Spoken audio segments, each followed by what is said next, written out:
Welcome, everybody. We want to begin our meeting. So have a seat. If you'd like to take a seat, there's some seats up here if you're just standing in the back. Let's begin with our Pledge of Allegiance. Please rise. I pledge allegiance to the flag of the United States of America and to the republic for which it stands, one nation, under God, indivisible, with liberty and justice for all. All right, let's have our closed session announcements, please. Thank you.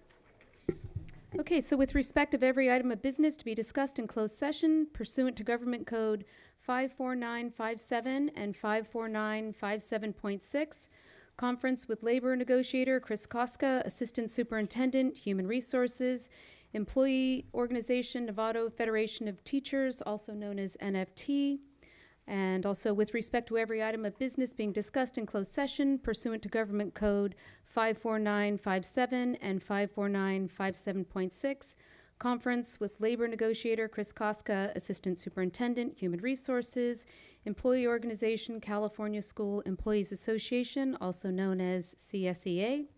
And item 3D, with respect of every item of business to be discussed in closed session pursuant to Government Code 54957.6, conference with labor negotiator, actually board designated representative, board president, unrepresented employee, superintendent. Information only. Yeah, that's for information only on that one. Okay, so let's move on to approving our agenda. The agenda stands as is. There's no changes. So I need approval. I move to approve. Okay. Second. Okay, we have a first by trustee Miller, a second by trustee Nell. All in favor for the approval of the agenda? 7-0. Thank you. All right, we got 3 teams here tonight. I'm going to turn it over to Superintendent Hogaboom. We're going to honor 3 of our spring sports teams.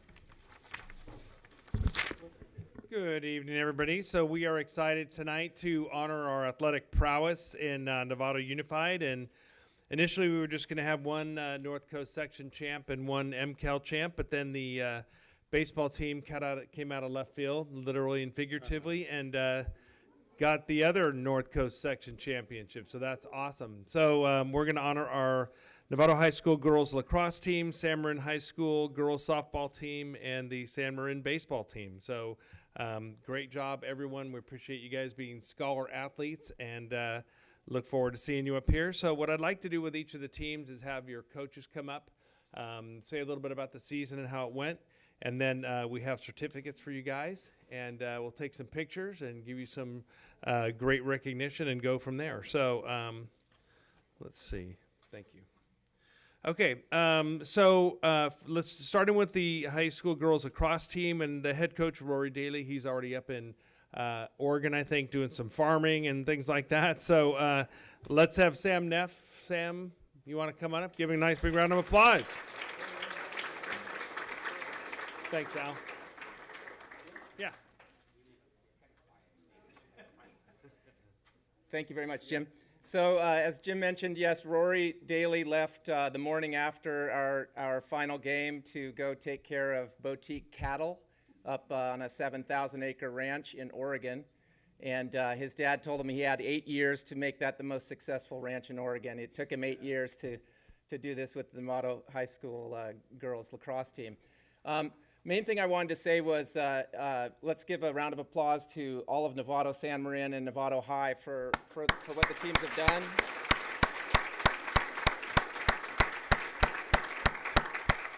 We moved up here 22 years ago, and I was depressed initially because my friends were still going to jazz shows in the city, and I was repairing a septic system, literally knee-deep in shit. And then I realized it was really the greatest town in the world, and that's the way it's played out. It really is. That's how I feel 22 years later. There's no town that could have been better to raise our kids in. We've got one who just graduated from Berkeley, another at Stanford, and then a junior here. And I think Novato's the greatest city in America. It actually was voted the cleanest air, and I don't think it's coincidence given the weather we have, all these awesome athletes here. Novato High School girls lacrosse didn't have a winning season until Rory Daly took over, and we'd never won MCAL or NCS, and then we won MCAL 4 years in a row and won NCS Division I pennant 4 years in a row. I think it's an extraordinary achievement, and you really owe it to the girls for how hard they work. They started practicing a week after our NCS finals last year, lifting weights and running, and didn't stop the entire year. They play with reckless abandon. They tease each other. They have a great culture. And again, the town, credit to the parents for the way they've raised them to enjoy each other's energy and challenge each other on the field and just bring out the best in each other. It's been a joy to be a part of it. Definitely a pinnacle in my coaching career, for sure. Also just wanted to say Novato High School, too. A.D. Sanner, Vice President Pfister, who's here, both here tonight. And then not to forget the golden voice, Tim Dalton, who's been announcing games the entire time. So thank you, everyone. And go Novato and go San Marin. So I'm going to have you, you call them up and then we'll shake their hands. Here we go, one at a time.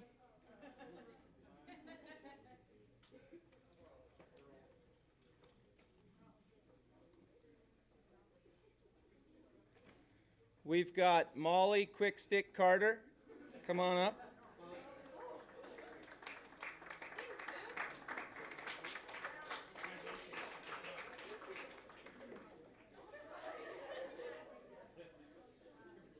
Much stronger than she looks, Emma Clark. Where's Emma? Not here. Where is she? She's at work. Annie, please don't get another yellow card, Dalton.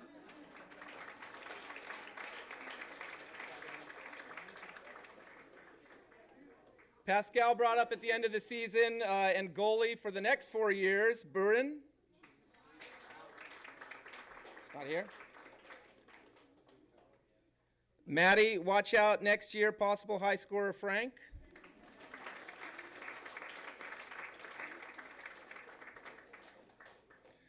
Mia, watch out, possible high scorer Lawrence.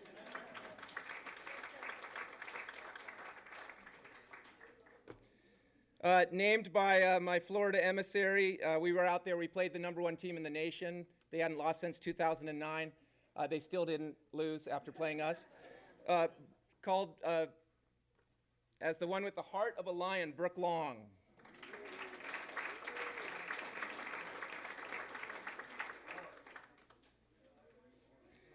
And then I get to claim a little credit because I warmed her up for 4 years.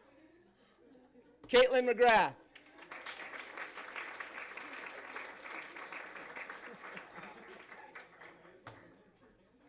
One of our 2 freshmen and incredibly dangerous midfielder next year. Make sure to run all year, Lauren. Is she here? Not here. Lauren Picardi. And then one of our all-star defenders, rumored that she might be leaving next year as well. We hope not, Samantha Rapp.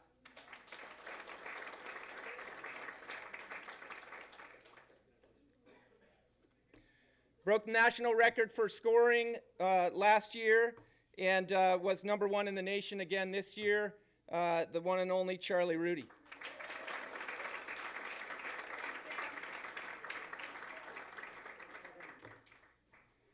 Cultural lead, and can't wait to see her play the next 2 years, Haley Seahusen.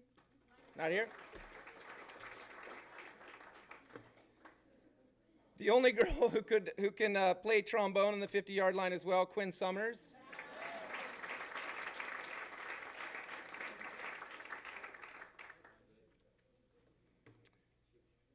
Our other freshman, just a dynamic player, incredibly strong and unintimidated, Kate Sullivan.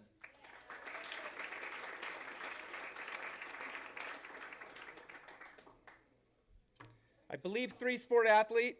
Started playing very late to play on the first team to be ranked nationally in the top 25 from California ever.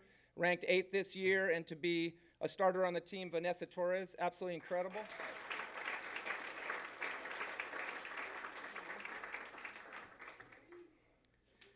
Most things I'd say about Delaney, I cannot say here in this public arena. Not here, not here. Delaney Wilmont.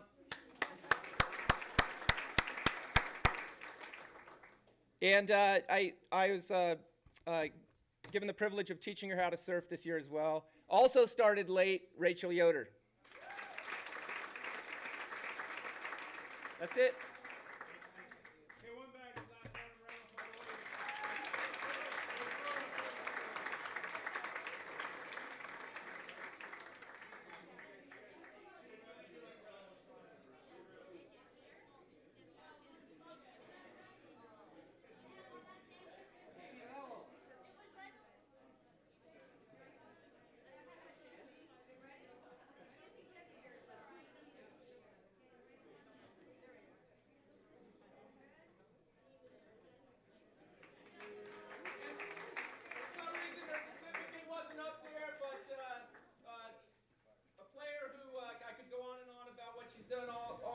She'll be playing at Oregon next year.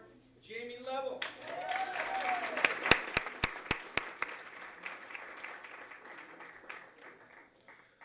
Okay, so next up is the undefeated season and NCal champ, San Marin High School girls softball team, Liz Hartman. Liz, you want to come on up, please?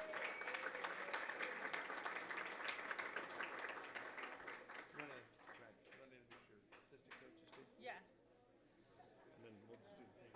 All right, so the assistant coaches for this year, one who can't be here tonight because he's actually sick, is Jeff Roth. And then I also have Ray Lee, Jim Mann, and Alyssa Fielding, who is hidden behind there and probably looks like one of the players. Yep, there she is. Just wanted to also say congratulations to the lacrosse team. I don't know if you guys know this, but we always have to use Novato softball field because we host the MCAL championships. And we can hear the cheering as loud as can be from the softball field. So it's always been fun to listen to you guys and see the success that you've had for 4 years. So congratulations, girls. To our counterpart, the boys, we were with you the whole time. We were rooting for you guys, watching you, waiting for those updates every single day. So congratulations, you guys. That was a heck of a ride, and you should be very proud.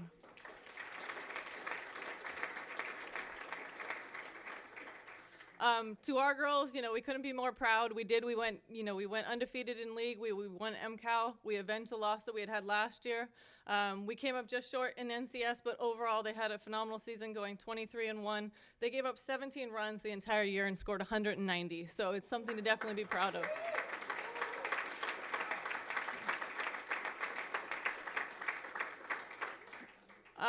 So we'll go through the team. To start it off, the MCAL Player of the Year, Alexis Bishop.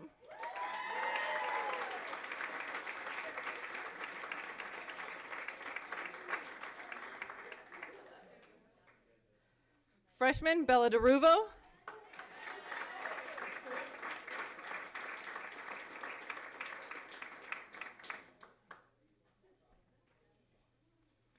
Freshman, Emily Elder.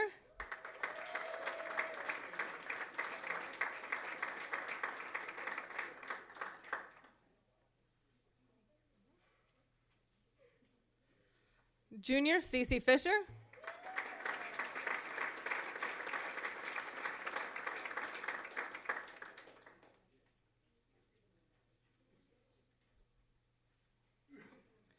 Our queen, Katie Cradipole.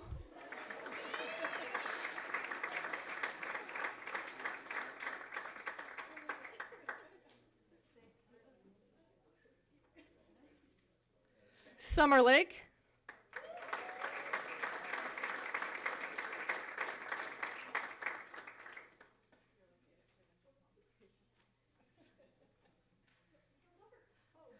Lucy Mogan.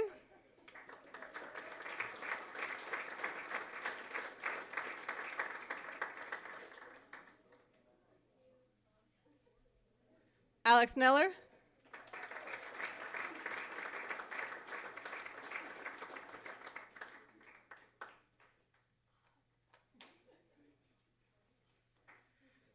The MCAL Pitcher of the Year, Maddie Pappenhausen.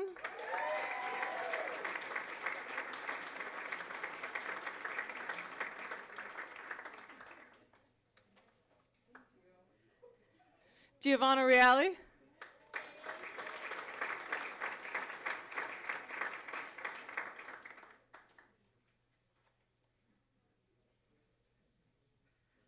Amanda Simonetti.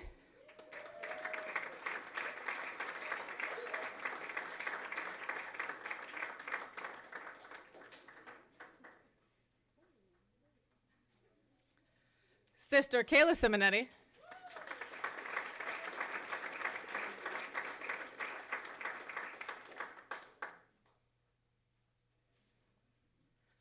Tony Spina.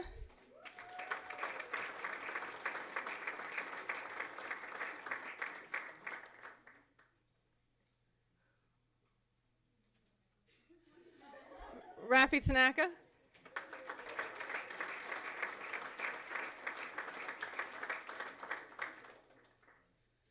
And last but certainly not least, our only senior, Olivia Reedon.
Okay, and I think the surprise of the night is the San Marin High School boys baseball team, and I think you guys were seated like 8th or 9th, and then 9th. So I heard you won the first game. I'm like, that's good. And then you were playing the number 1 seed. I'm like, okay, well. But then you guys pulled it off, pretty amazing. And then the last game wasn't even close. So Jamie, do you want to come up and tell us a little about your season? Jamie Vituani.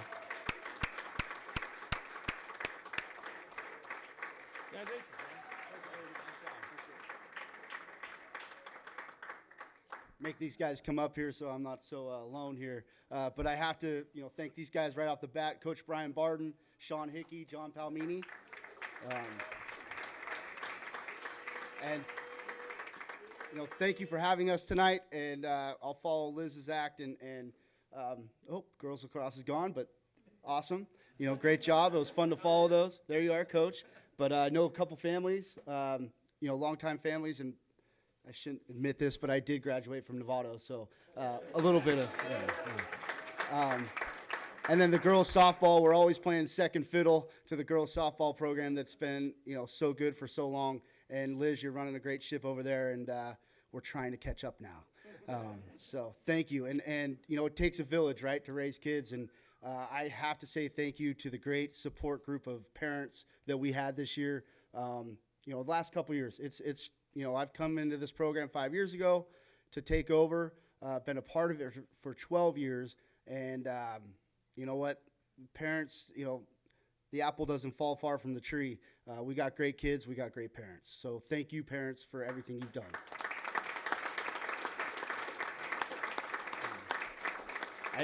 I know it shocks everybody that we're here tonight, but it doesn't shock us. We believed the whole time. We had a great group. We knew it going into the season. We fell a little short in the MCAL playoffs. We were right there being the 3 seed. Next thing you know, we're the 4. Had a tough out with Redwood. We won't talk about that slide at second, right, Josh? It wasn't your fault. It wasn't your fault. We made a few mistakes, and Redwood deserved to win that game. But what I really think it did is opened our eyes. It brought our team together, and we had one heck of a run for the final 2 weeks of NCS. I couldn't be more proud of these boys. I'll never forget you guys for taking us on this run, and we'll have something to remember for the rest of our lives when we get fitted for that ring. So, thank you.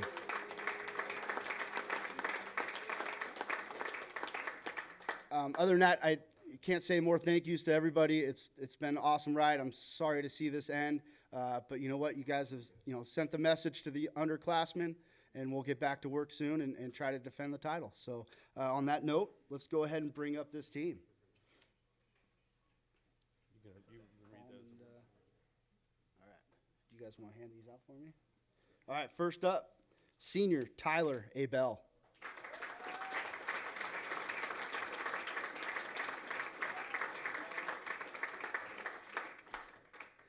We got senior Jason Bernardi. Sunshine.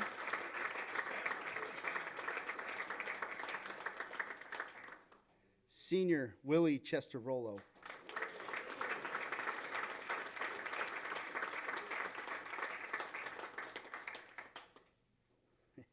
We have junior Connor Sevillani.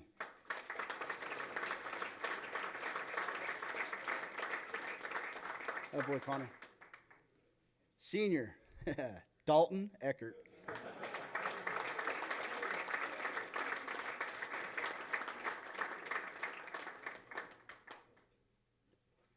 Senior who, thank you, Dalton. Senior who made the final out, almost slipped and fell, but he caught it and brought it home for us, Caden Franceschini.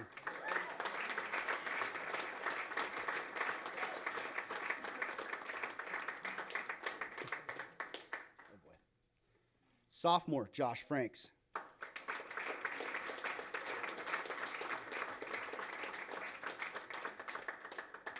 Now it's all on you. Okay. We got senior who's not here tonight, had to work, Wyatt Hill.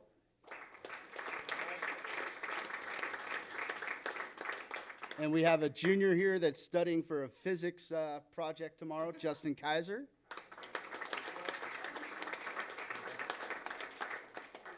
And we have our winning pitcher, senior Matt Losavoy.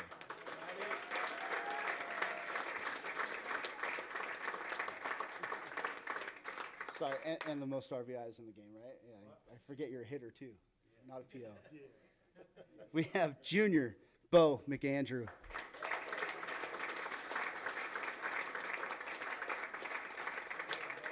About an inch away from the greatest catch I've ever seen. Good job. Our catcher, our backstop here, junior Connor Moylan.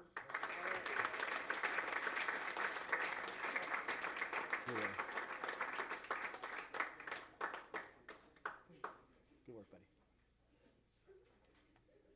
And my favorite guy to mess with, junior Josh Molino Idell. Sorry, gosh. Gosh. Attaboy. Senior Christian Peterson.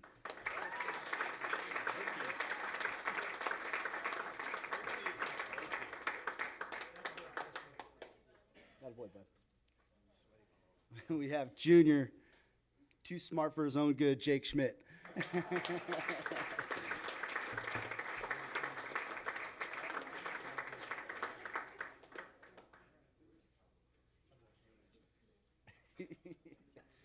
heard that. And we have junior mock trial, Alex Sharon.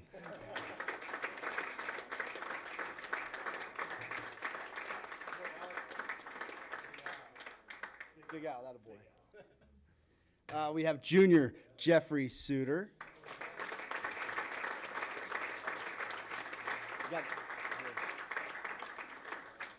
We got to remember the BSD, but whoa, that's good stuff right there. All right.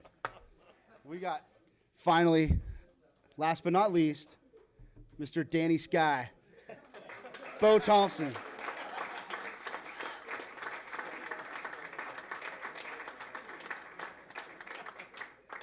you, buddy. Thank you. All right. Thank you so much.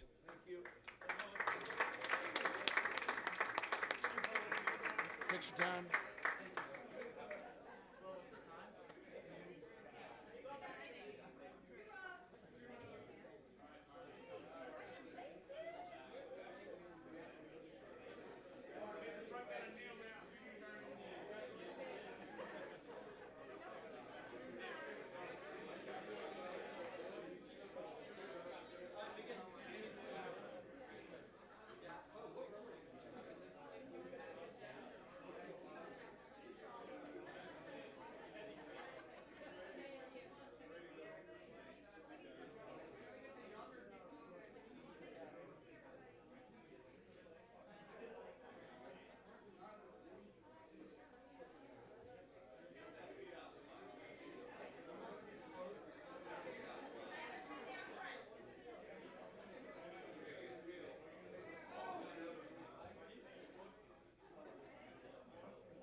Are you timing me now, Sally? Cut me. Yeah.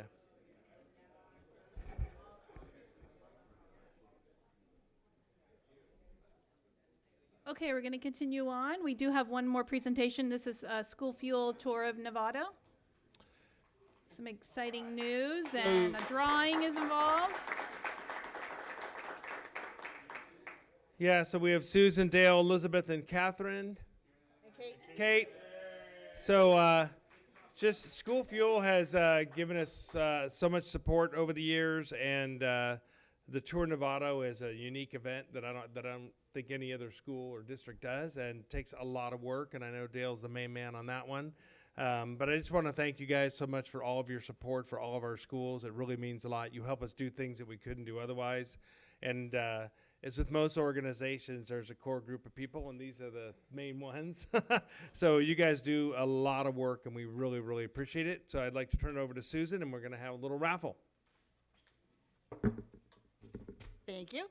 Well, we actually love the thing about this event is that the whole community does a lot of work. We do some of the organizing, but it takes the whole village to put it on. And it is super fun. I like how it brings everybody together. And we have raised now for the schools with this event $912,000 to date.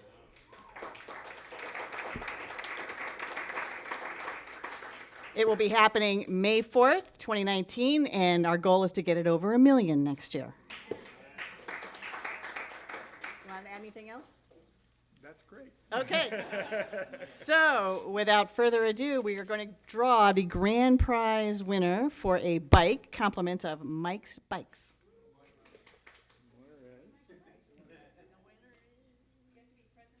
You do not have to be present to win, but I see several people in here who are in the drawing.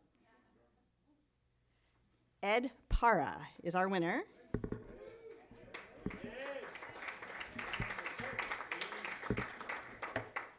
All right. That's it? All right. Dale, I just want to say thank you. You're a big part of this. Thank you so much. You really bring the community together that day, and it's been very successful. So keep on doing what you're doing. Thanks, you guys.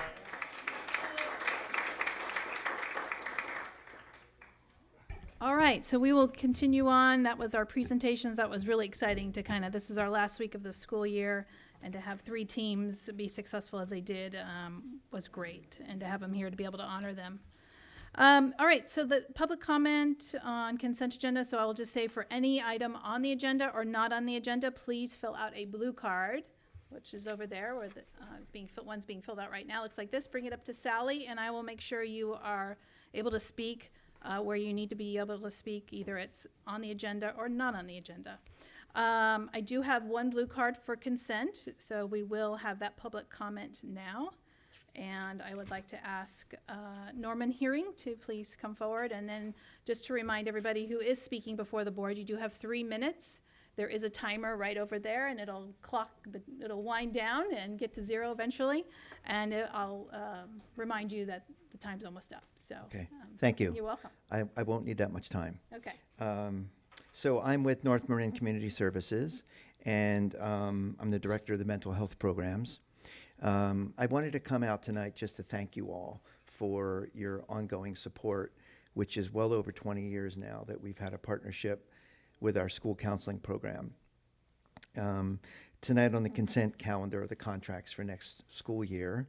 And as you all know only too well, our young people need mental health support more now than ever.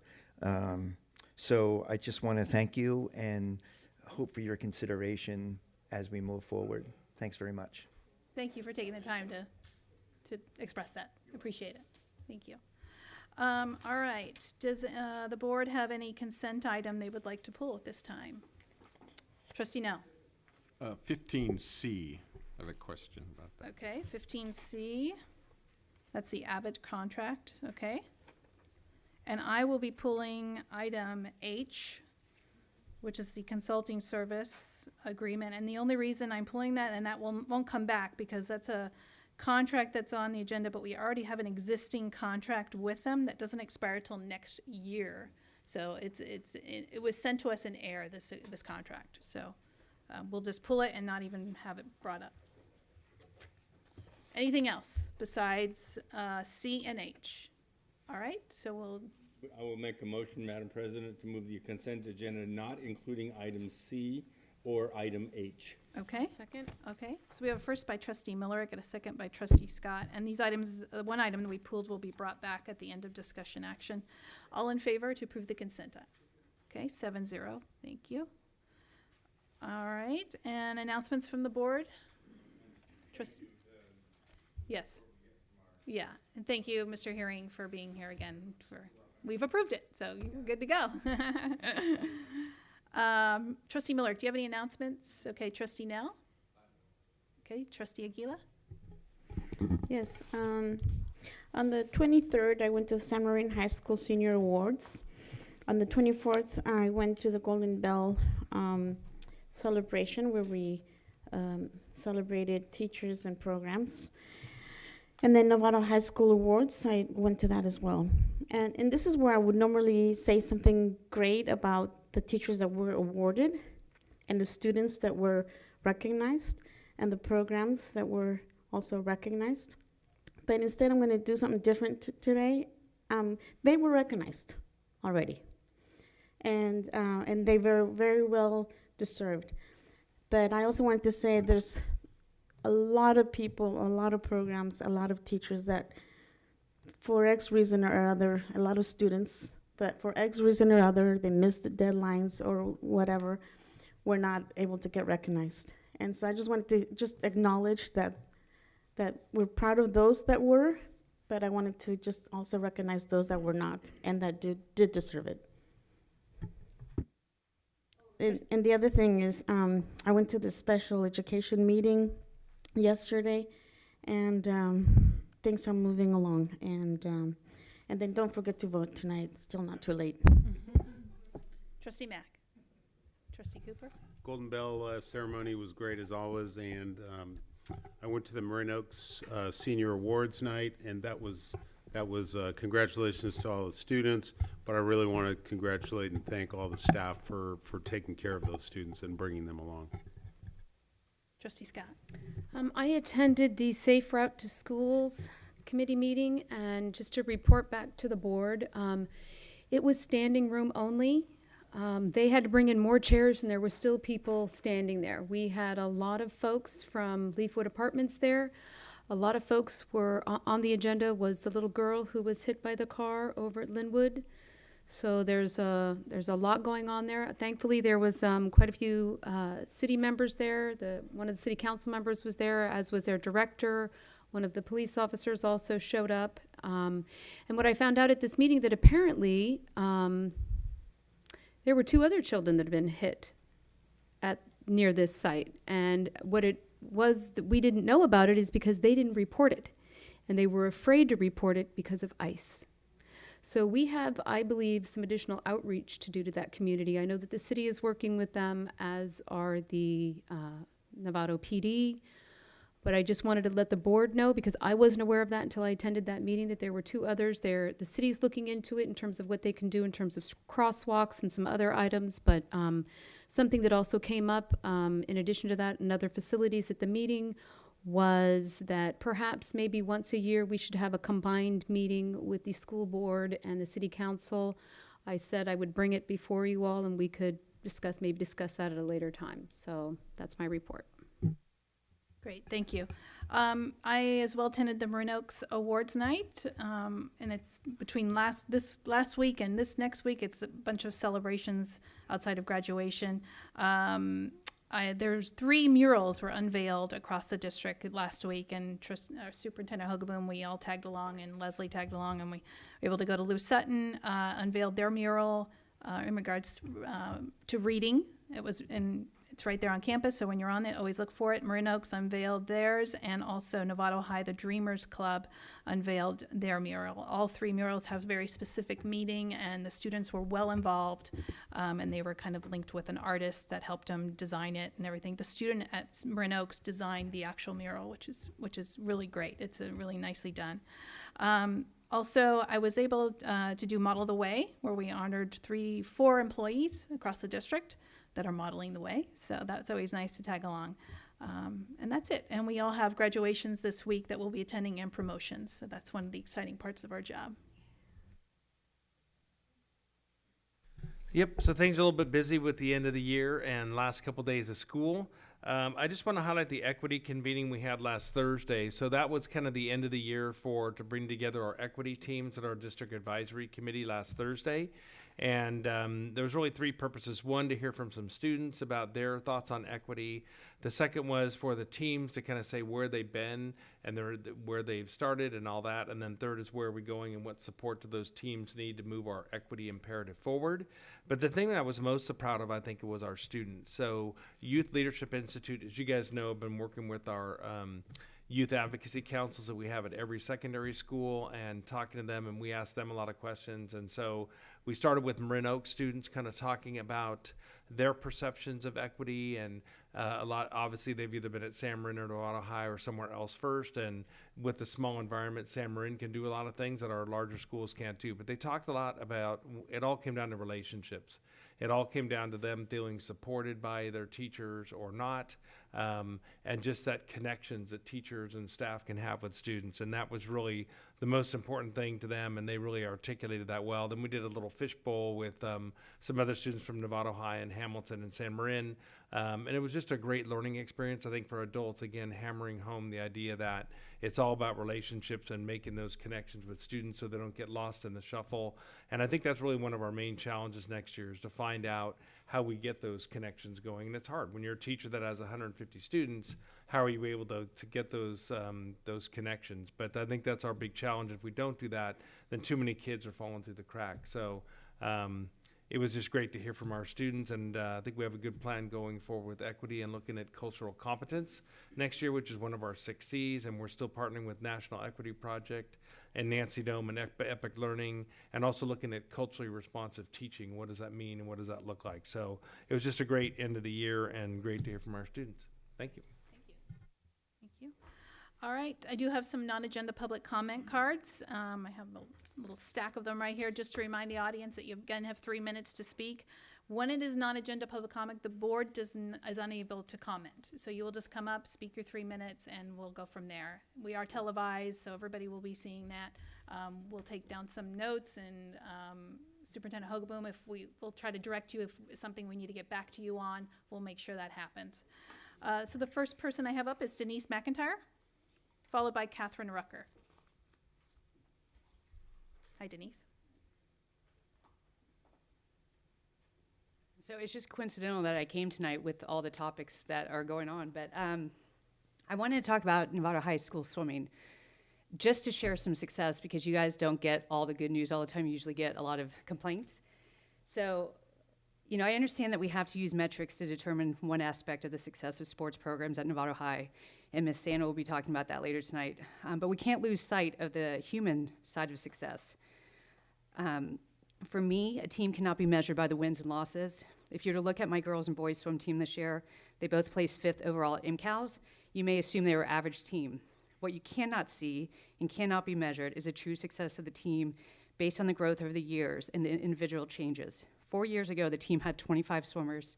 For the past 2 years, we've had 65 plus. We have athletes who are top swimmers and athletes who have never been on a team before. For the first time at Nevada history, one of our boys, a sophomore, placed 1st at MCALs, went on to get 4th at NCS, and qualified for state. Swimmer is currently ranked 22nd in California. In addition, we have 13 swimmers that were top 16 finishers at MCALs. We took 11 swimmers to NCS. To give you an idea, NCS for swimming is one of the toughest meets in U.S. swimming. Most of the records are held by Olympian swimmers. Nevada's diversity has allowed us to build a team that is very colorful. You may see them as swimmers, some with incredible talent, some with very little. But to us coaches, they are artists, filmmakers, singers, friends, the smart ones, the lost ones, the outgoing, the shy, leaders, and ultimately family. Our 12 graduating seniors represented every group at Nevada High this year. This year, we found ourselves dealing with the largest number of kids having to miss practice due to therapy sessions. Not only do we provide a safe environment for these student athletes to share their struggles, athletics has proven to help with depression and anxiety. Some of the best measurements of our success were not based on the times of the race or the finishes of those swimmers. Our measurement of success were the swimmer who lost 30 pounds and was able to pull herself out of the pool without the ladder, the kid who showed up to every single practice and every meet despite his mom saying he was an embarrassment because of how slow he was, to the freshman girls who never backed down to the pressure of competing against seniors already committed to college for swimming. our administration at Novato High, Principal Baldwin, Assistant Principal Pfister, and Miss Sander support me in doing what's best for those swimmer athletes. Our girls swim team of 37 swimmers earned Scholastic Team. The only reason the boys did not is because the 5 ineligible, we chose to keep them on the roster because it was a safe environment to be at school after versus going home and not having support. This year, our team shirts, which I'm wearing, has the saying on the back, character first. That is the standard we hold our athletes to. For me personally, as having coached for the past 5 years, I measure my success by the number of letters of recommendations I'm asked to write, the number of alumni that keep in touch throughout their college years, and most importantly, the number of swimmers that learn kindness knows no limits. So thank you.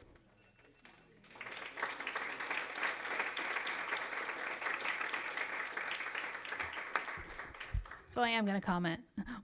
We appreciate you taking the time to bring this positive message to the board. We do need to hear that, and everybody needs to hear it, and I think they did. So thank you very much.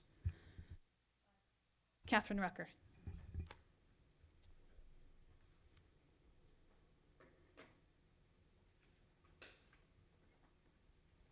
Good evening. I'm Katherine Rucker.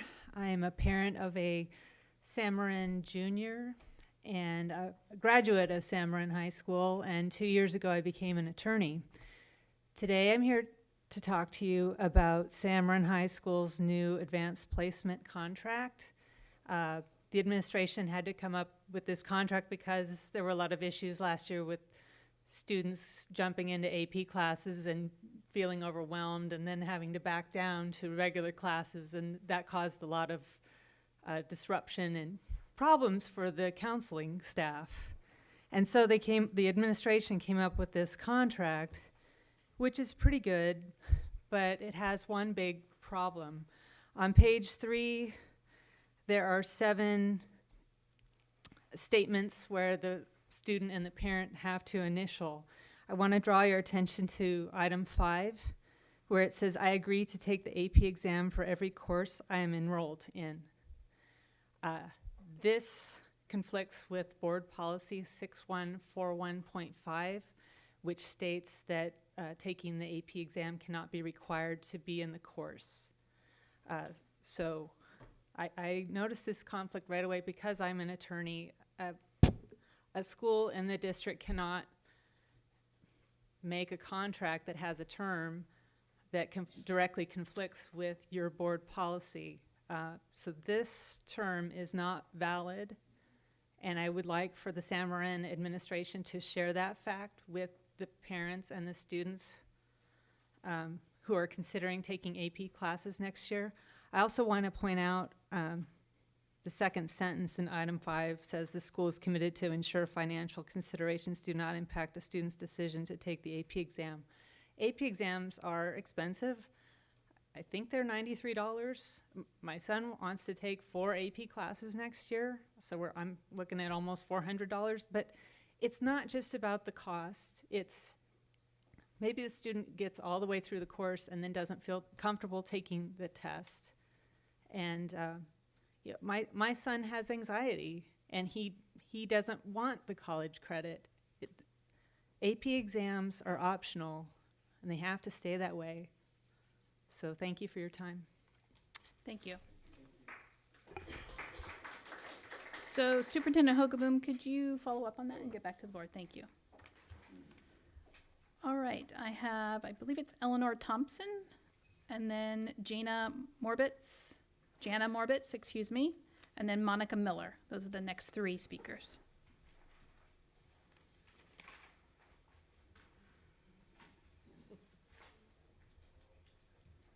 Hi, my name is Eleanor Thompson. I am a parent of 3 boys, one who is leaving Linwood School this year, moving on to San Jose, and the other 2 will be at Linwood School next year. I would like to talk about the timeline for the projects associated with the boards, with the bond spending for Linwood. We believe these projects should be specific to urgency and prioritised project by project. The air conditioning at Linwood is a priority.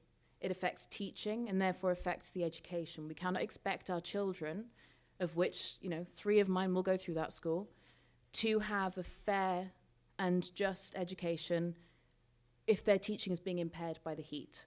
The other issue is the health which has been recognised when the school is shut due to excessive heat in the classrooms. It is no longer safe for the children to learn. And I also believe this is being delayed with other non-urgent projects. At our last PTA meeting with board members, we were told that all Linwood projects are being put in together and done at the same time. So the urgent matter of the AC is in with parking and traffic flow, which is a problem, but not as urgent as the AC. And I understand this saves money, but I really do believe that these should be separate issues and seen with their priority status. The NUSD received 51 million in 2017, and we believe that the AC at Linwood should have been part of this phase 1 spending. It is not. Currently, our timeline for our students is 4 years because we are waiting for other projects to move along. We believe that it is more urgent than new turf, a refurbished gym. This is the health of our students and the education of our children. In summary, I don't believe that the kids should wait 4 years for air conditioning. I believe that is a horrible environment to put our children in, and I want my children to have a fair learning environment. Thank you.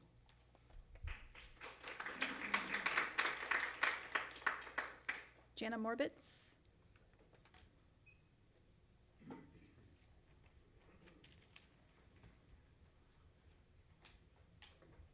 I am Janam Orbits, and I will be a Linwood parent next year with 2 students.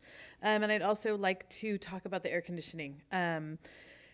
We feel that Linwood needs and deserves air conditioning now, urgently, as was mentioned. We were recently told 4 years. Later in the same meeting, it turned into about 4 years, and then somewhere in the ballpark of 4 years. So that seems to be a slippery slope, and we don't find this acceptable. Period. It has been stated to us that the district needs more data on the temperatures at Linwood, and I'm curious as to why. If it has been established that we need air conditioning, why do we need more data? Is the hope that the data will show we don't need it? Because if we do need it, I don't know why there's more numbers needed. It is clear that it's too hot. It's too hot for students. It's too hot for teachers. And so I don't think that waiting until August for more data will provide anything that we don't know now. I'm wondering how schools in the district where some have more optimal learning conditions and others don't can be considered equitable. Some students are in a classroom all day where their conditions are supported to their optimal learning environment, while others are just trying to beat the heat. I looked up some information on Measure A, the previous bond measure from Novato. I was not here at the time, but the original amount slotted to the high schools, Novato was slotted for $15 million. These are round numbers, I did round them. They received $25 million, an increase of almost $10 million, 9.9. San Marin was slotted for 15.5. They received 20.3 million, an increase of 5 million over the original budget.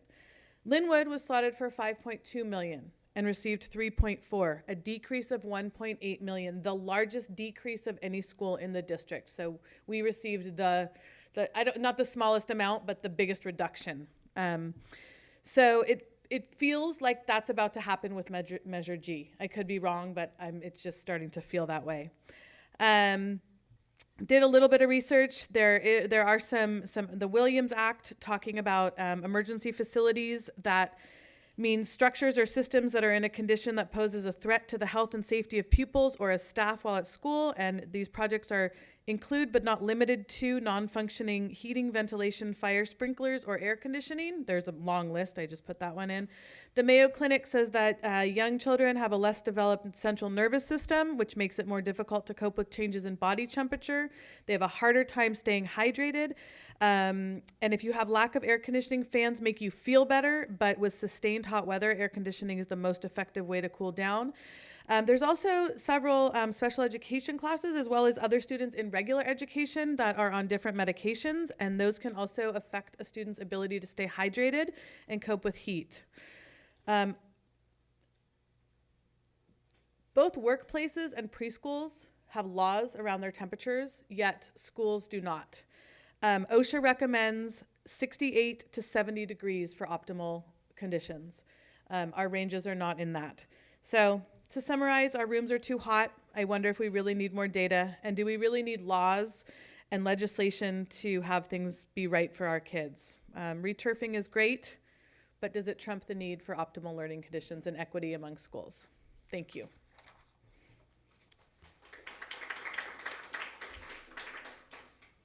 Monica Miller? Yeah. Sally, is the timer, is that not working? Sometimes it does, sometimes not, but I have it on my phone. Okay, I just like them to see it, just for anyone. I practice, so I'm just talking about try to keep everybody it in under general, 3. not just because of you. Okay, thank you. Hi, I'm Monica Miller. I'm a parent at Linwood, and we are requesting that the whole of Linwood's school exterior be painted over the summer of 2018. We've been told patch painting and painting of certain damaged walls will occur over the summer. We are really grateful for this, but we're requesting that the whole exterior be painted, maybe from a fund separate, maybe general maintenance, something separate from bond funds. We've requested information from the district on when Linwood was last painted and when the other schools were last painted.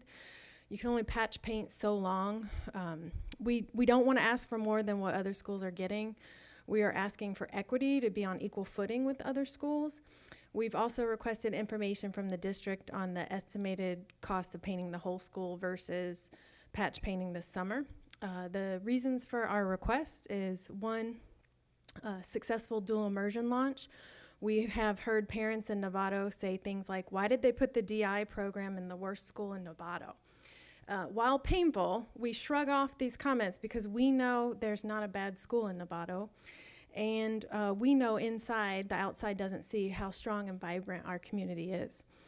However, we feel a nice exterior will help attract families for the DI program, which will lead to faster success of the DI program.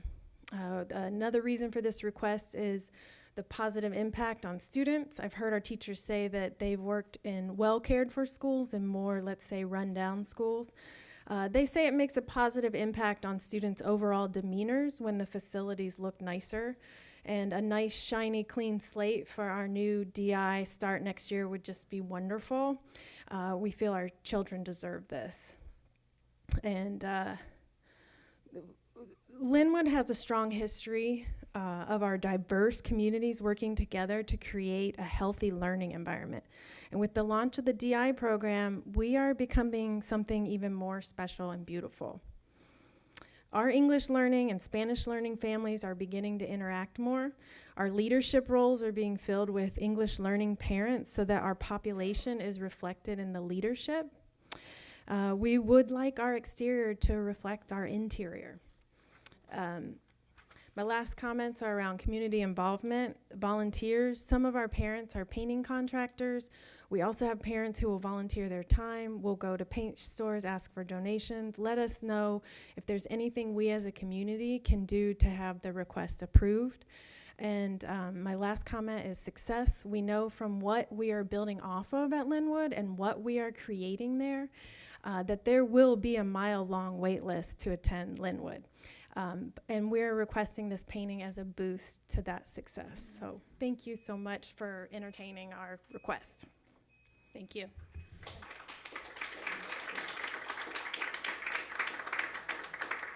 I have 3 more speakers. The last 3 are Deisha Brand, Diane Paul, and Gretchen Schubeck.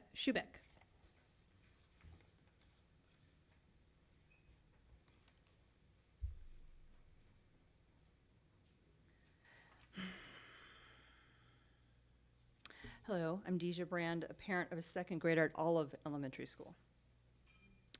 My husband and I are big supporters of the needs of our school. When we realized there was a hot weather forecast in September, October this last year, we went into action and immediately bought fans for our child's classroom. We wanted to do better by purchasing an air conditioning unit for the classroom. We were told that the electrical wiring is too old to support these types of units. With the hot temperatures, it was important enough of a concern to the district to release all the schools early because of the dangers posed on those children and teachers in schools without air conditioning. While my San Marin high schoolers who have air conditioning were also released early and their rally canceled, they understood the importance of my son not being exposed to such high temperatures. My point is this. If the district, parents, and teens see the safety concerns of this situation, why is it such a low priority when dealing with the management of the Measure G funds? Getting air conditioning nor fixing the old electrical wiring for Olive is not on the list. However, San Jose Middle School is getting air conditioning. At the high school, funds are being used to create 2 new buildings for science and performing arts. I assume these new facilities will have air conditioning as we are in the 21st century and air conditioning is a modern amenity. We are all aware of heat stroke and how it can affect our youth and teachers. Heat stroke can occur when individuals are in an environment with consistently high temperatures with no way to cool down. A very dangerous illness. Another point to make about hotter temperatures is on an online study published May of this year on a website for the National Bureau of Economic Research. It states, cumulative heat exposure inhibits cognitive skill development, and that school air conditioning can mitigate this effect. It also states, using 10 million PSAT takers show that hotter school days in the year prior to the test reduce learning, with extreme heat being particularly damaging and has larger effects for low-income and minority students. I realize that not all the schools are listed for the first phase of Measure G funds. I realize you cannot possibly get to all the needs across the district, but I am wondering, when you selected these projects for the first phase, what was the motivation behind the decisions? I would hope you would pick our children's safety and physical well-being. I feel with old electrical wiring and hot temperatures possibly leading to dangerous conditions for our children now that you would update these buildings as this is your priority. I'm confused, frustrated, and feel helpless. I can come here and speak to you about this and let my voice be heard. I could possibly raise enough money through our school families to buy air conditioning units for each classroom, but cannot, as our wiring is too old. This is not right. A future planned building being a brand new facility with currently no students at risk versus current students and teachers facing dangerous scenarios seems unfair, unsafe, and not thought through. There are also rumors that it might be 10 years, given the scope of the Measure G projects, before Olive can be considered for upgrades to its current condition. This leaves most parents unsure if it'll ever happen. Personally, my son will be graduating high school in that 10th year. Please reconsider the priority of these projects. Please consider the district's vision statement that states caring and supportive environment. Please think about this. Thank you for your time. Thank you. Diane Paul, and then the last speaker is Gretchen Schubeck.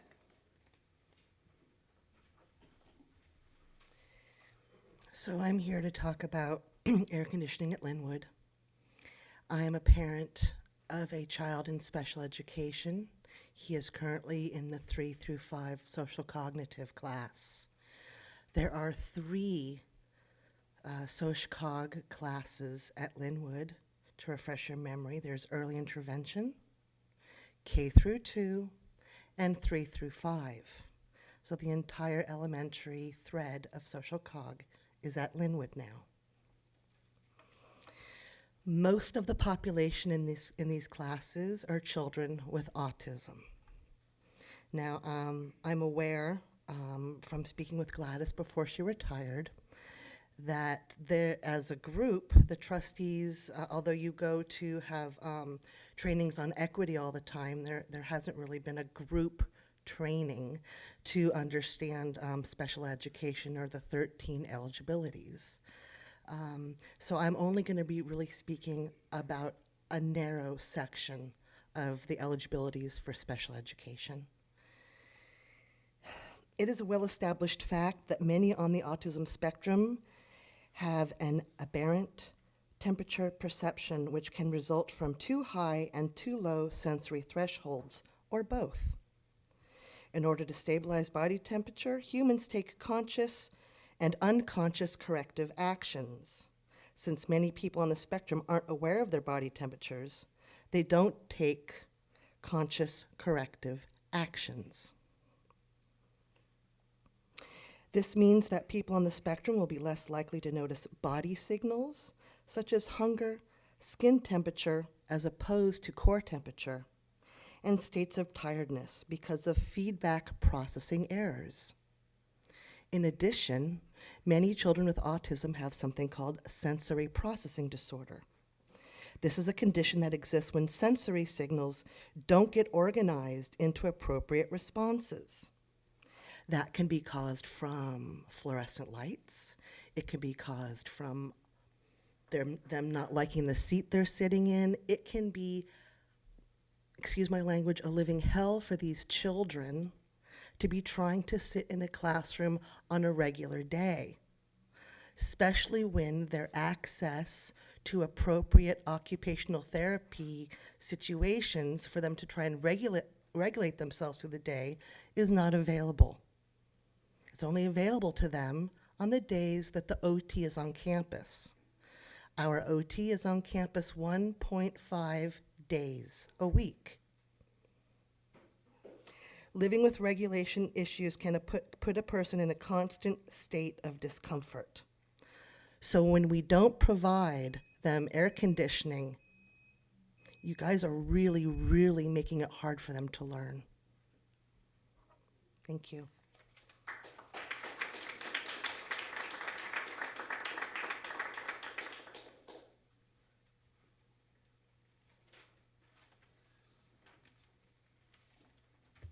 Go Linwood Tigers. Woo! Good evening, everyone. Thank you for allowing us this opportunity to speak to you. Obviously, a very important issue to our families. I would like to come back to, I think, the core issue here, which is about equity. And I think the basis, that the fact that we all know is that some schools have air conditioning and some don't. And we are living in a time of changing climate. 2017 was the hottest year on record. I'm actually going to pass around some data that I got off Cal Adapt, which is a website that is actually super interesting. Check it out. And it looks at data across a whole time period. And so you'll see on the first page, I've passed them all around, so I have nothing to reference, thank you, Sally.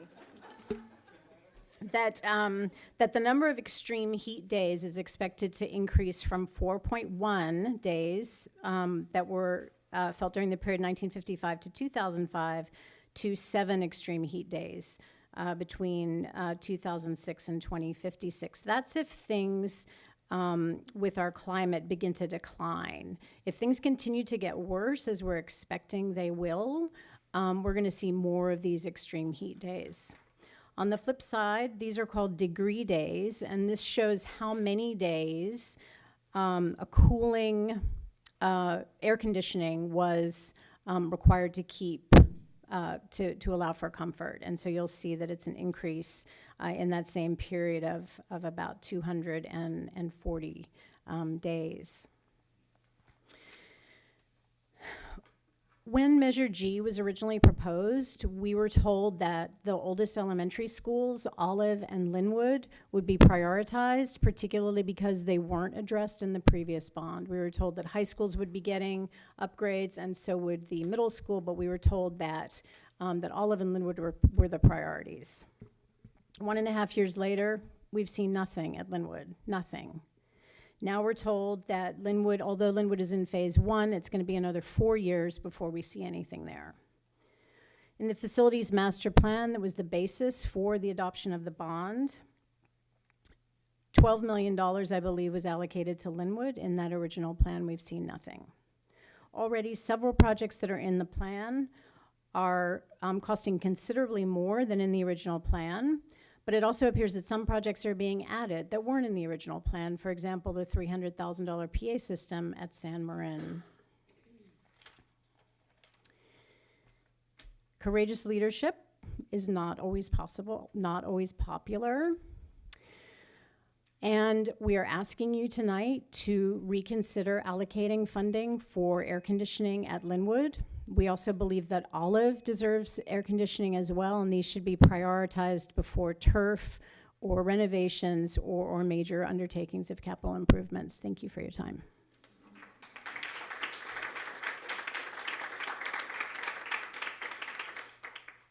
All All right, that concludes our non-agenda public comment. We will move on to our staff reports. The first item we have up is our AVID presentation. And we have Yvonne Chavez and Jen Mars-Russell. Hi, Jen.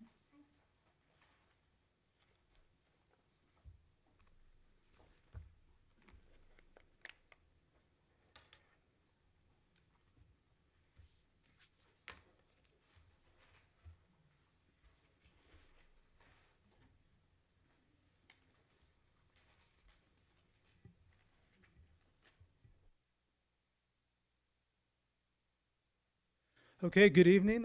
Thank you, President Butler. Good evening, the Board of Trustees. I'm very excited to be here in front of you, giving you all our annual update for our AVID College Readiness Program. AVID stands for Advancement via Individual Determination. I'm proud to stand here next to Jen Marsh-Russell, who is our district AVID director, along with Lisa Faith from AVID, who is our K-12 program manager. We will also be hearing from some of our students, who I'd like to thank for being here today. Our students come from Sinaloa, Novato High, and San Marin High School. We also have some of our awesome teachers who are here present with us back there. We have Tina Shumukowski from Novato High and Stephanie Searle. So thank you, teachers, for being here with us this evening. So this presentation, we're going to go quick. You're going to be inspired by how it aligns to our vision, our mission, our goals, the transformation that it's doing in the lives of our students, the impact, and definitely a return on our investment that we have allocated in our LCAP under supplemental funds. So thank you, Jen, and I'm going to pass out the clicker here, and here we go. Thank you. Hi, I'm Jen Russell, and I'm the district director for AVID. Hi, good evening. My name is Lisa Faith, and I am an AVID K-12 program manager. And I get the great privilege of supporting AVID districts here in the Bay Area. I support over 30 AVID districts in Marin County, Napa County, Sonoma County, as well as San Mateo and San Francisco counties. There are 4 AVID districts here in Marin County, yours being one of them. All right, so as many of you know, I'm very passionate about AVID, so I am going to stick to my script, or we will be here until midnight. So thank you for letting us present, and as well giving us the opportunity and having the resources for us to have AVID since 2008.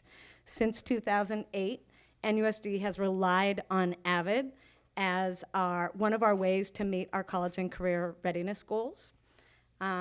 As you can see in the words in the yellow, our mission with AVID's mission really align.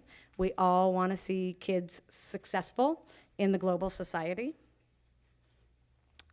AVID by numbers, and I just added this, we just added this slide, so you have it on the flip side of one of your pieces of paper. Since 2008, we've had 2,534 students enroll in the AVID elective. Now, that number is huge. It's not quite as big as it's looking right now because 77% of our students that take AVID are in there for 3+ years. So those are some of the same kids over the past since 2008. 22% of our current NUSD educators are AVID trained, whether it's from AVID Summer Institute, AVID Path trainings, AVID District, or AVID trainings at MCOE that we now offer with our MCOE AVID Consortium, as well as trained by other teachers on their site. For those of you, if you don't know, AVID stands for Advancement via Individual Determination. And so these kids they put the I, the individual, in the AVID, which is what we love about them. And we're going to really celebrate those successes tonight by hearing from our students and looking at the data. Additionally, we gave you a lot of data. We gave you persistent rates for many years, as well as all of our senior data from every year we've had AVID. And as you can see, the trend has really gone up. And we're really, if we compare ourselves to the national averages, our AVID kids do better than the national average. So NUSD utilizes AVID as one of our means to achieve district goals in growth, areas as seen on our LCAP. Avid's an investment that gives us a huge return on our money. And as we see from the data, and again, the students will talk more about that in a little bit. Additionally, what's not on our LCAP, which we could add if you guys are interested, Avid now aligns itself with Castle's social and emotional learning research. So they do have now within their curriculum stuff to support our social and emotional learning, which is one of our LCAP goals to try to meet that. So we could absolutely use Avid as one of those strategies to help meet that goal. Avid's foundation is on instructional strategies using Wicker, writing, inquiry, collaboration, organization, and reading. So we have some successes to look at. Olive Elementary School successfully implemented Avid in their 5th grade this year. They have 3 trained Avid teachers. They utilized focused note-taking skills across the board in their 5th grade. Again, using Avid's tried and true best practices strategies, they were able to teach things such as collaboration skills, which with PBL is really important. They went on college field trips. They have a college-going culture. And they also are planning on expanding it to their 3rd and 4th grades next year. There's a little bit of movement, so that's going to be a little slower process, but they are hoping to train some more teachers and get Avid curriculum down to the lower grades. They're also hoping to kind of dovetail it with the P3 stuff that they're working on. In our middle schools, we have 7 elective sections. One is a creative section at Hamilton. Due to the small structure and small size of Hamilton, it's difficult for those students to really get to have their electives. So choosing Avid versus another elective is really tough for them. So they have gotten creative and implemented this year as a pilot program, a before school Avid class that is a full elective where they do the Avid tutorial and all of the Avid curriculum.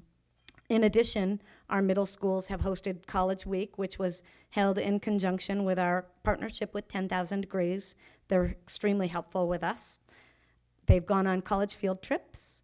They participated in the Oakland A's Sports Career College Fair, where they went to an Oakland A's game, and it was all about colleges and careers, and they got free tickets from Avid for that.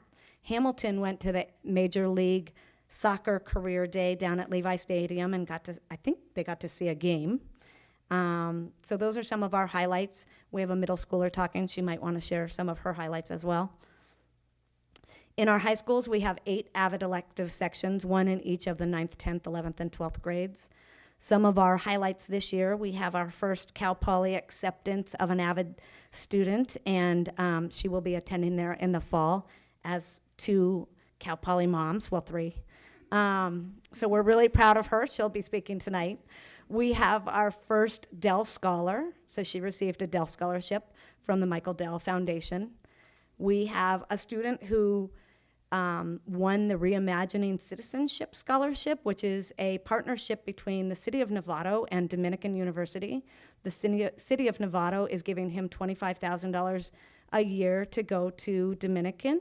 Dominican is helping also financially, and then he's also guaranteed an internship for the next 2 summers at $5,000 each summer.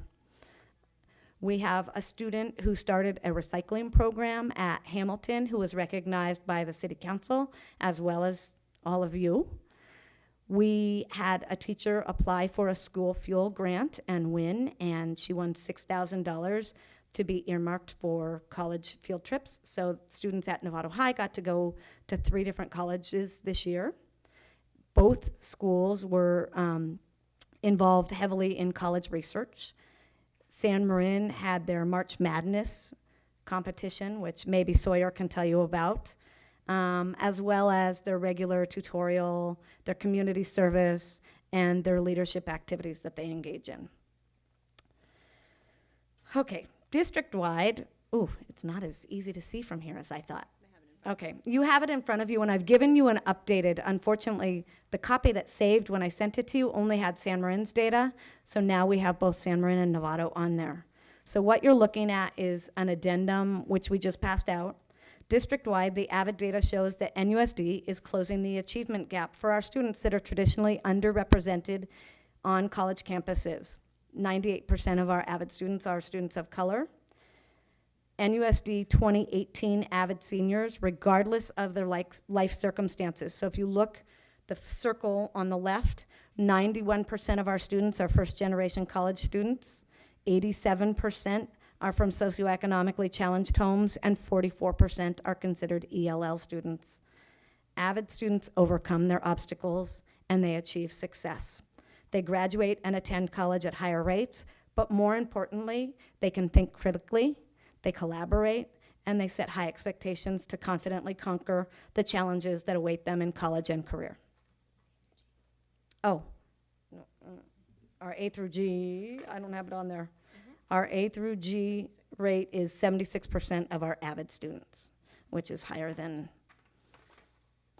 the rest of the school. Pardon me? Just AVID, district-wide. Did I change this? Yes. Yes. Okay. The persistence data for our AVID students shows that not only are our AVID students overcoming their life challenges by entering college at a higher than national rate, they're also persisting and graduating at higher rates. 72% of NUSD 2015 AVID seniors met A through G requirements. 84% of NUSD 2015 AVID seniors enrolled in a 2 or 4 year campus the first year after graduation. Again, notice who our scholars are. First generation, ELL, lower socioeconomic students. And here's the best part. 93% of our NUSD 2015 AVID seniors persisted into their second year of college or beyond. We have a 2015 graduate who's going to also speak tonight, and we have a couple of our 2015 graduates that are now headed to Berkeley in the fall.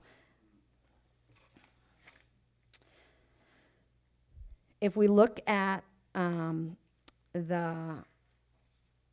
demographics, 2015 AVID seniors beat the U.S. persistence data in the U.S. by 15%. And they beat the national rate in every single subgroup. NUSD is truly closing the achievement gap through the AVID college readiness system, so we should congratulate ourselves.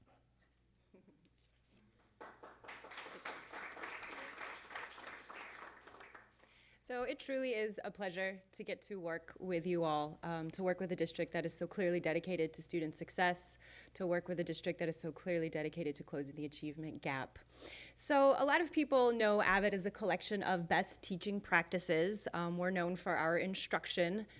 However, instruction alone is not what transforms a campus. And AVID understands that in order to truly transform a campus, all 4 domains of AVID school-wide must be impacted: instruction, systems, leadership, and culture. The best instruction in the world, by itself, without the vision and mission of leadership, will come to life maybe in a few rockstar classroom teachers. Mostly will gather dust somewhere in the staff development room. If you don't have systems to replicate that great instruction that is being set with a vision and mission by leadership, it'll disappear as soon as that rockstar teacher leaves or that rockstar principal goes away. You have to have systems in place to replicate that great work so that it endures beyond the personnel. And none of those will have any traction if you don't have a culture on your campus that believes in high expectation for all students, that believes in a growth mindset, and that also believes in equity. AVID understands that in order to transform a campus, you have to move all of these together. AVID has the power to do that, and many districts, in fact, do rely on AVID to transform their entire campus and to meet all of their college and career readiness goals, not just for their AVID elective students, but for all of their students. So really, AVID school-wide becomes a framework to start housing all of the work that goes into school. It becomes a common language so that all of the adults in the building can start moving forward together towards a common goal. It's a filing system to organize all of the alphabet soup of initiatives that come to make school great. And in fact, you can see here that your graduate profile with your amazing 6 Cs, which we have studied in depth, aligns very well under our instruction and culture. Your project lead, your PBL, lines very, very well under instruction, especially when you get to that messy middle part of PBL. That's where AVID comes in and shows you how to do what. Your equity Your National Equity Project aligns perfectly under our culture. Get Focused, Stay Focused aligns perfectly under instruction. And so AVID is not something else on the plate. AVID is the plate itself that can start to hold everything and start moving everyone together.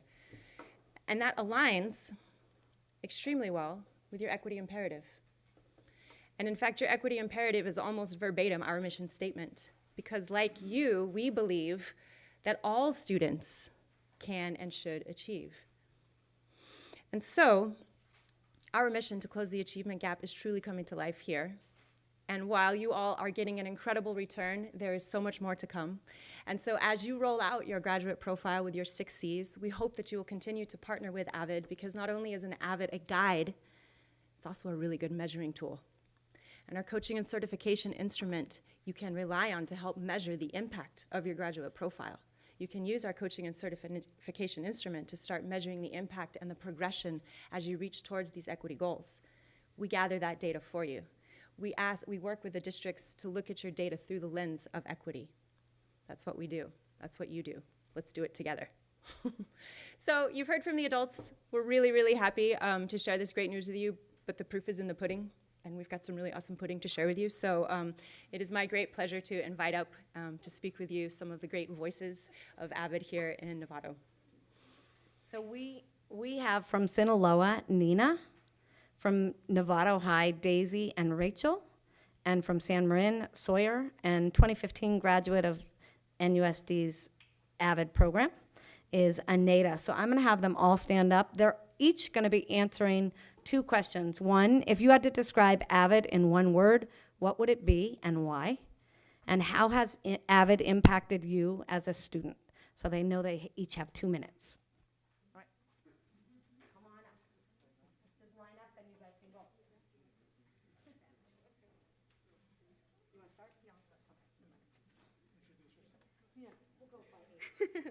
All right, good evening, everybody. I am Anita Cifuentes. I am one of the 2015 graduates from Novato High. I am currently going into my senior year at Sac State. So I've been in AVID since the first year that was introduced at San Jose Middle School, 8th grade. So I was one of the first classes there. For me, AVID, the way I would describe it would be family, to be really honest. Family because I'm a first-generation student. I come from a low income. I'm obviously like Hispanic. And my parents didn't go to high school. They didn't go graduate from high school or middle school. They barely got any education in elementary school. So for me, like, it was really hard to even think about going to college. AVID for me was the family that I needed to help me be determined and actually think about college as an option. If it wasn't for them, I wouldn't be in Sac State. I wouldn't be going to my 4th year at Sac State. I'm a double majoring. I'm doing criminal justice and child development. And to this day, I thank Ms. Russell for everything, because she was such a great, like, since the first time she interviewed me, we bonded so well. I call her, you can even ask her, I FaceTime her sometimes because I don't know what I'm doing, I need help. That's what AVID is for me, a huge family. We all helped each other out, we had each other's backs, and I don't know what else to say. It's just one big happy family, and we're stick together. It's not just high school. I am still really close to the friends that I graduated with in high school. We all talked throughout the years and everything. So AVID and family, it really is family. So thank you.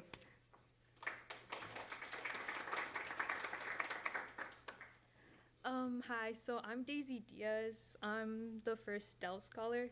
So for me, AVID is guidance, cause you know, first generation, so we don't really know what to do, cause none of our parents have gone to college, and the majority of us are siblings, have siblings. So AVID impacted me as a student, to show my younger siblings, what to do and, how to get there, and, the help they need, AVID has provided to me, I can provide to my younger siblings. And AVID, for example, I didn't know how to, apply for college because my parents haven't been there. Or, I didn't even know about the scholarships, but, look at me now. I'm a Dell Scholar. Yeah, I just want to, thank all the AVID. Yeah, I just want to thank her a lot.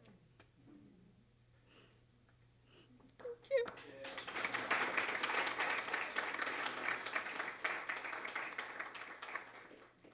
Hi, my name is Rachel, and if I could describe AVID in one word, I would say support. Not only do we get support from the teachers, but the students there help each other out, especially since we have different levels of, let's just say, science or math. So if we have questions, we work together. So like family plays an important role. Like it's just very great. And yeah, so then AVID has helped me. Coming in as a freshman, I honestly would not be here if I was a freshman, be speaking here. It has allowed me to grow, become more open, and actually ask for help, since usually I wouldn't ask for help, but now it's easy.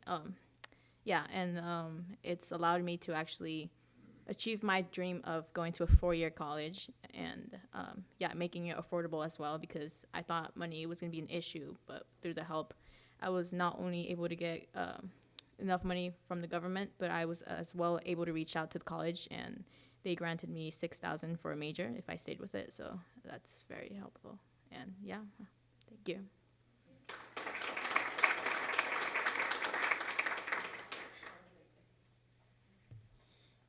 Hello, my name is Sawyer Rasmussen, and I was asked to describe AVID in one word.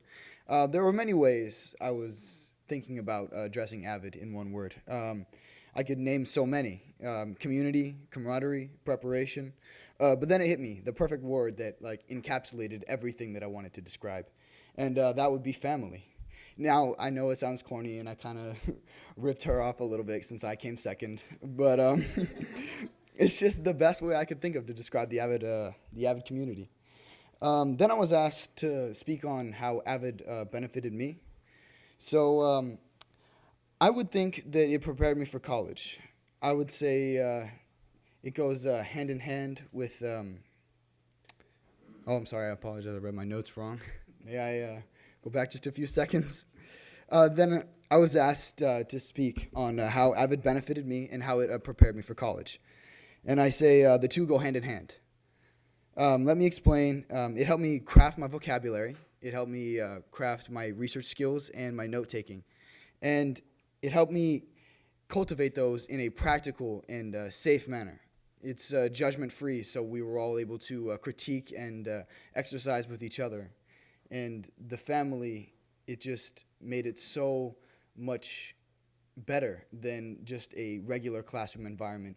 And I would not be the speaker that I am without it. Thank you.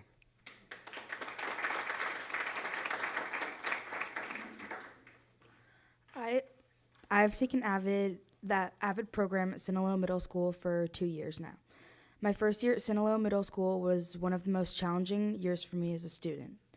My organization was appalling and my tests were horrible. As a new 6th grade student, transitioning into a new grade and curriculum was tough for me. I had no study skills, I was too afraid to ask for help, and as a young student, I would procrastinate on homework due to lack of concentration and focus. I somehow managed to somewhat keep on top of my grades, but I definitely wasn't proud of the work I had done. As summer went by, I tried thinking of ways in which I would make a positive change to my 7th grade year. The beginning of my 7th grade year started and it was time to choose electives. As I looked over the elective sheet, I saw a new elective in which I hadn't seen before. I was curious about the AVID program and decided to look more into depth about AVID. When I finally decided to try and join this program, it wasn't because my parents were forcing me to, but it was because I knew it could potentially change my life for the better. In just 1 year, AVID shaped me into a determined, focused, organized, and goal-driven student. I learned how to study for tests in a way which would be interesting, yet at the same time helpful. I learned how to organize my work so I didn't lose important ideas and didn't procrastinate on given classwork or homework. And most importantly, AVID has given me an amazing work environment with life-changing teachers and fellow trusted classmates. My grades and confidence in learning boosted rapidly compared to my previous year. These important skills convinced me to join AVID the next year following. This year, I'm an 8th grade student in the AVID program, and I'm glad to say that AVID has not only changed me as a student, but has brought me into a new perspective on life.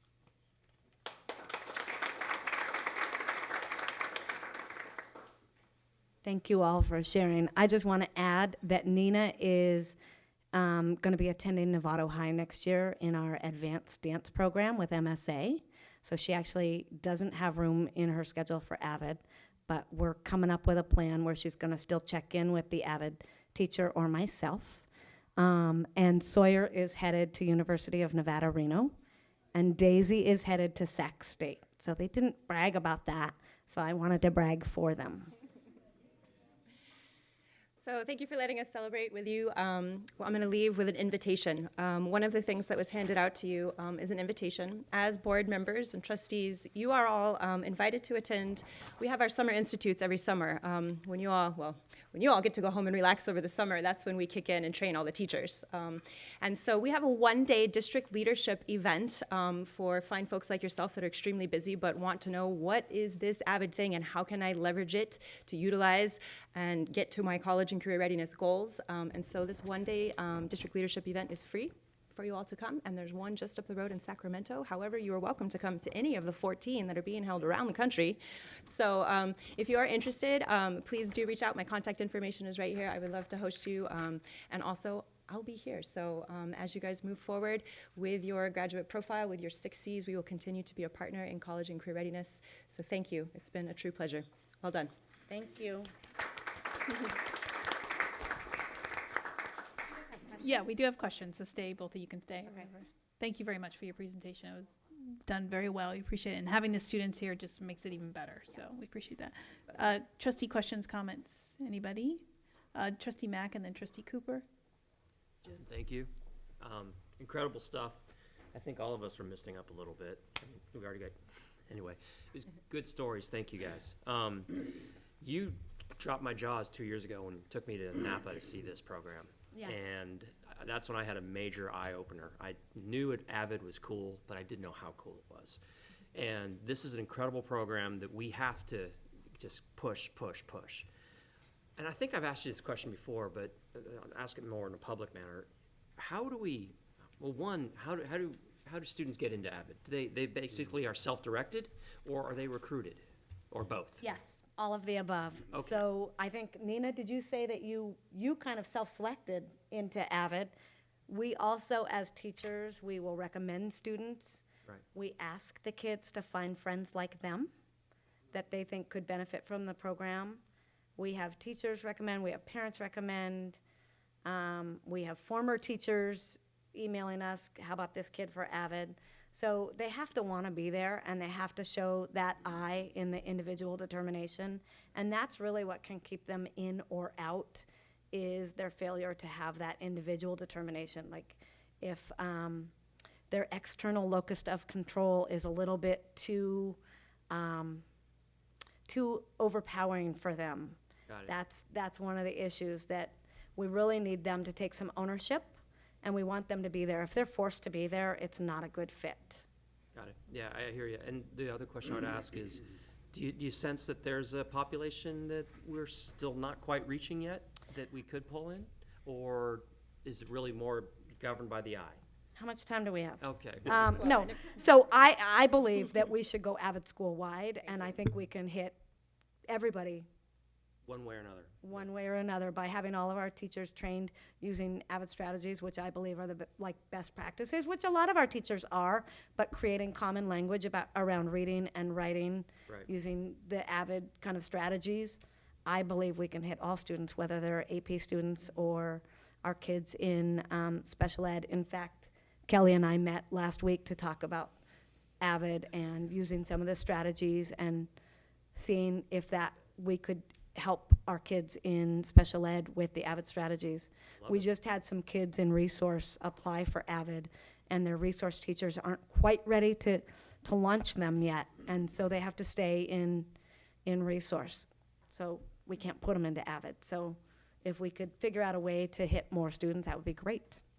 Well, and if I may add to that too, and that was a great explanation, Avid is necessary for some students, but it is good for all students. Right. And so inherent into your Avid College Readiness system is the expansion, is the growth to school-wide, because what is necessary for some students can become good for all students. And so some strategies that are born in the Avid elective then become taken school-wide. So for example, what organization strategies do all students need?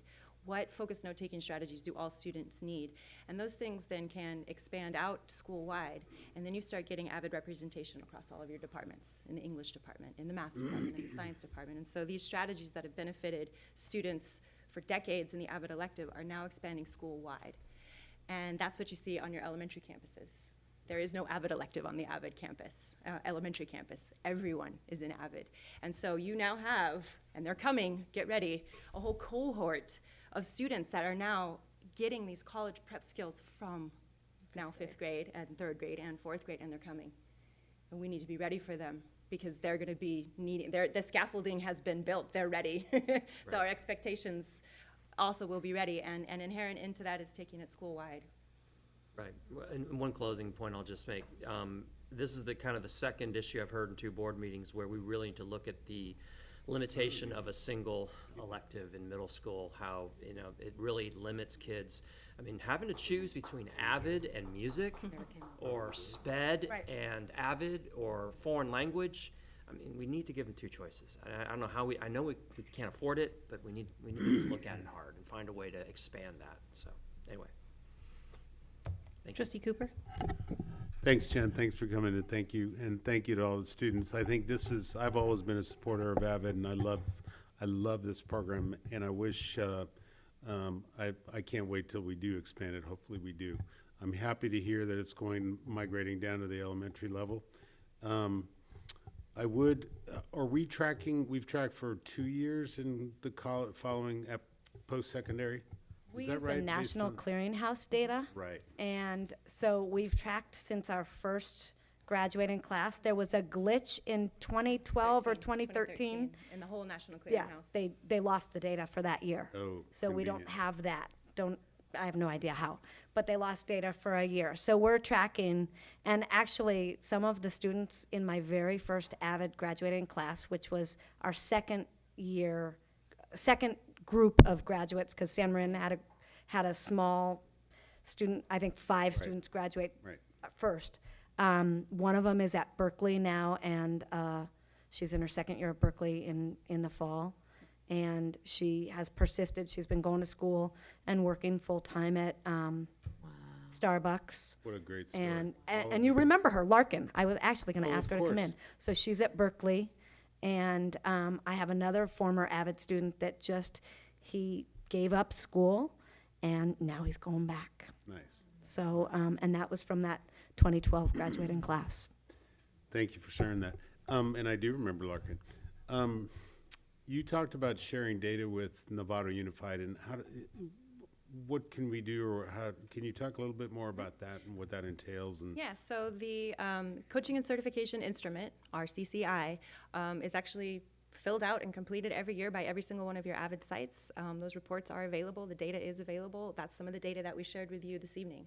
A lot of that data aligns perfectly with what you're looking for in terms of impact on your 6 Cs. And so some of the work that we've been doing is looking to see which of those line items in our analysis can measure that. And so I'm going to put in a huge plug here for my colleague and friend who is teaching full-time and sold her prep to do this for all of the schools across the district. Just to let you know, most of the other districts that I support have a full-time dedicated person do this, and some sites have 2 or 3 people dedicated doing this full-time. She's doing this on her spare time. This year I am. Next year I'm not. And I'm also very... But there's also not a plan in place to There wasn't replace a this plan in place. powerhouse. So I'm teaching full-time again next year. So as much as we love AVID, we need to have people to run AVID and make AVID work, and we can't replace her, so something to consider too.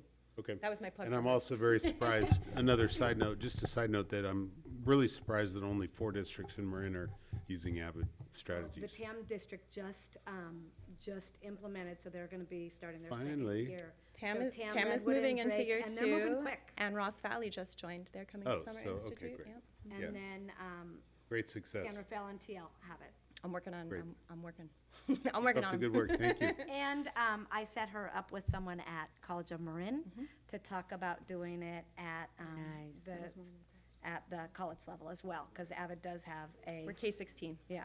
We do college prep as well as work on campuses once students make it onto college campus. Yeah. Trustee Scott? Okay, so I just want to tell the kids I'm so proud of you all. What courage you have to stay with this. I can't tell you how proud I am of you guys. And thank you for coming and, presenting and speaking before the board. I know that can be sometimes scary, so thank you for taking that on. And Jen and Mrs. Searle and your team are just rock stars. And you guys I just can't thank you enough for the work you do on behalf of our students. You guys are rock stars. I just have one little comment about the kids were commenting on notes. Are you doing Cornell notes with the kids? What note piece are you guys doing? Are you doing Cornell notes with them? So our focus note taking has taken an evolution. Cornell Notes is the most rigorous of all of our focus notes. So obviously we don't ask our second graders and third graders. So we have 3-column notes. We have graphic organizers that build in scaffolding towards from Cornell University, Cornell style notes. Yes. Awesome. And that came from Mary Katherine Swanson, the founder of AVID, One Teacher, One Classroom. Her very first tutor was a student at Cornell and said, excellent. This is how we should take notes. And last piece, if you need any help with the College of Marin, I'm happy to help.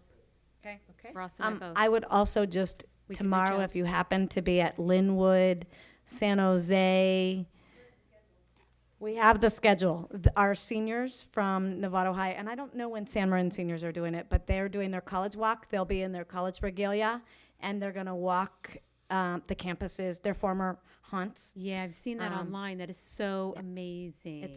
Mrs. Fremantle was telling me about that.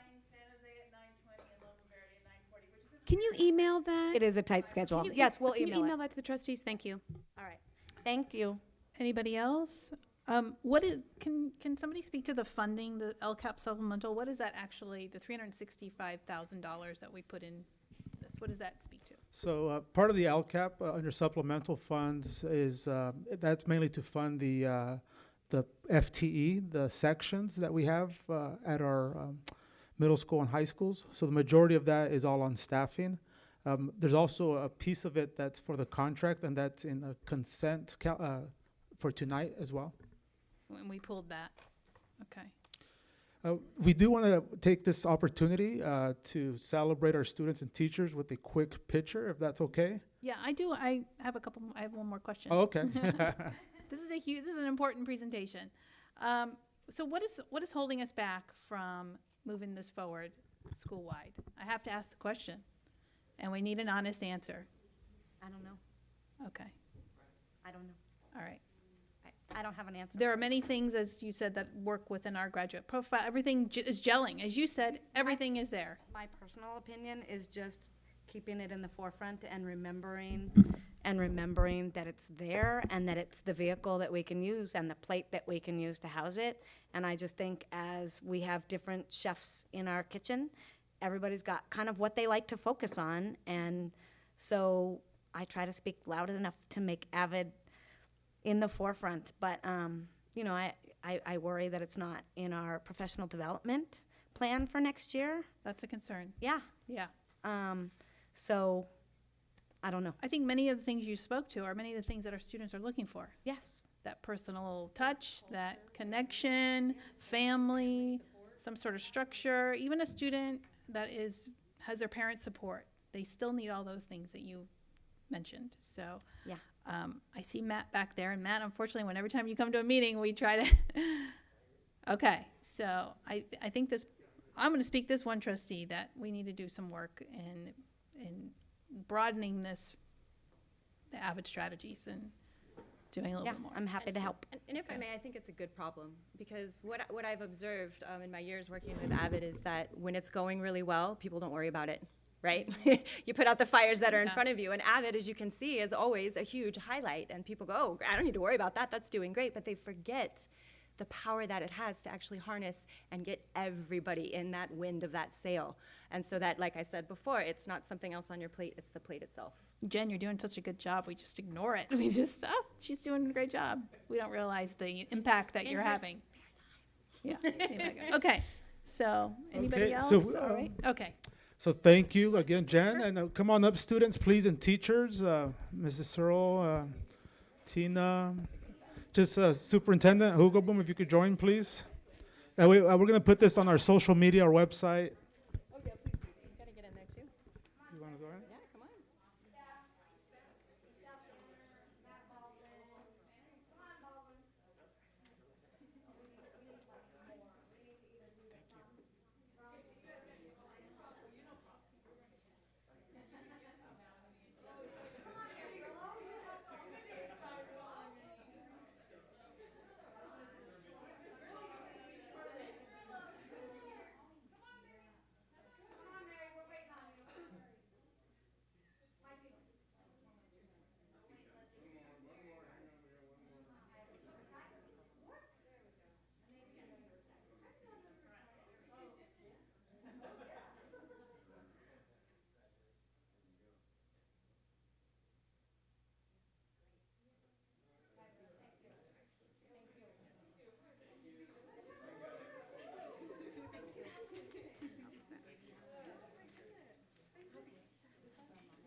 Okay, oop, we're okay, we gotta move on.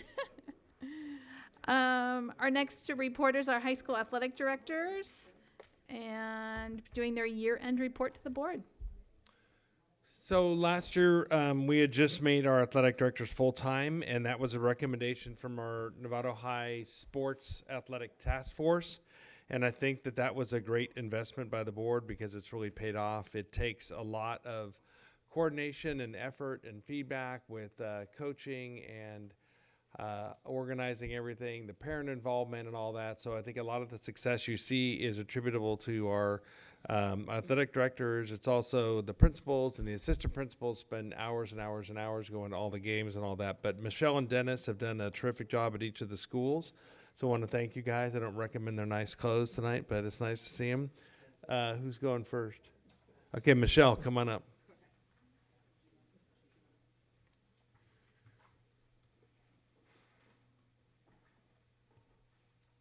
Okay, so bear with me. It's my first time doing one of these.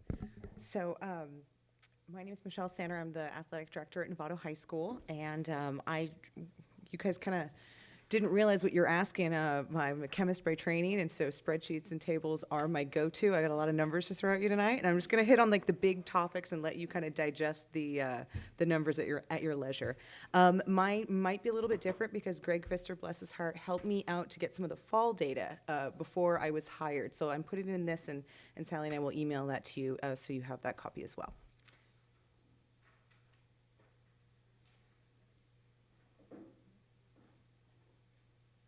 All right, starting out with statistics. Novato High School, 1,400 students we're now passing. We had 264 students enrolled in fall sports, 241 in winter, and a whopping 323 athletes in the spring. I thought, what would I possibly do with my days as a full-time athletic director? It's mostly games, right? Well, it's processing data for 800 plus students on a yearly basis. Retention rates from the beginning of the season to the end of the season are phenomenal, in the 90s and high 90s, fall being one of the strongest. We have 14 teams in the fall, 14 teams in the winter, and 19 teams in the spring. So think about, this is an event planning job more than anything, and we had 40 plus events that we're running per week at our site.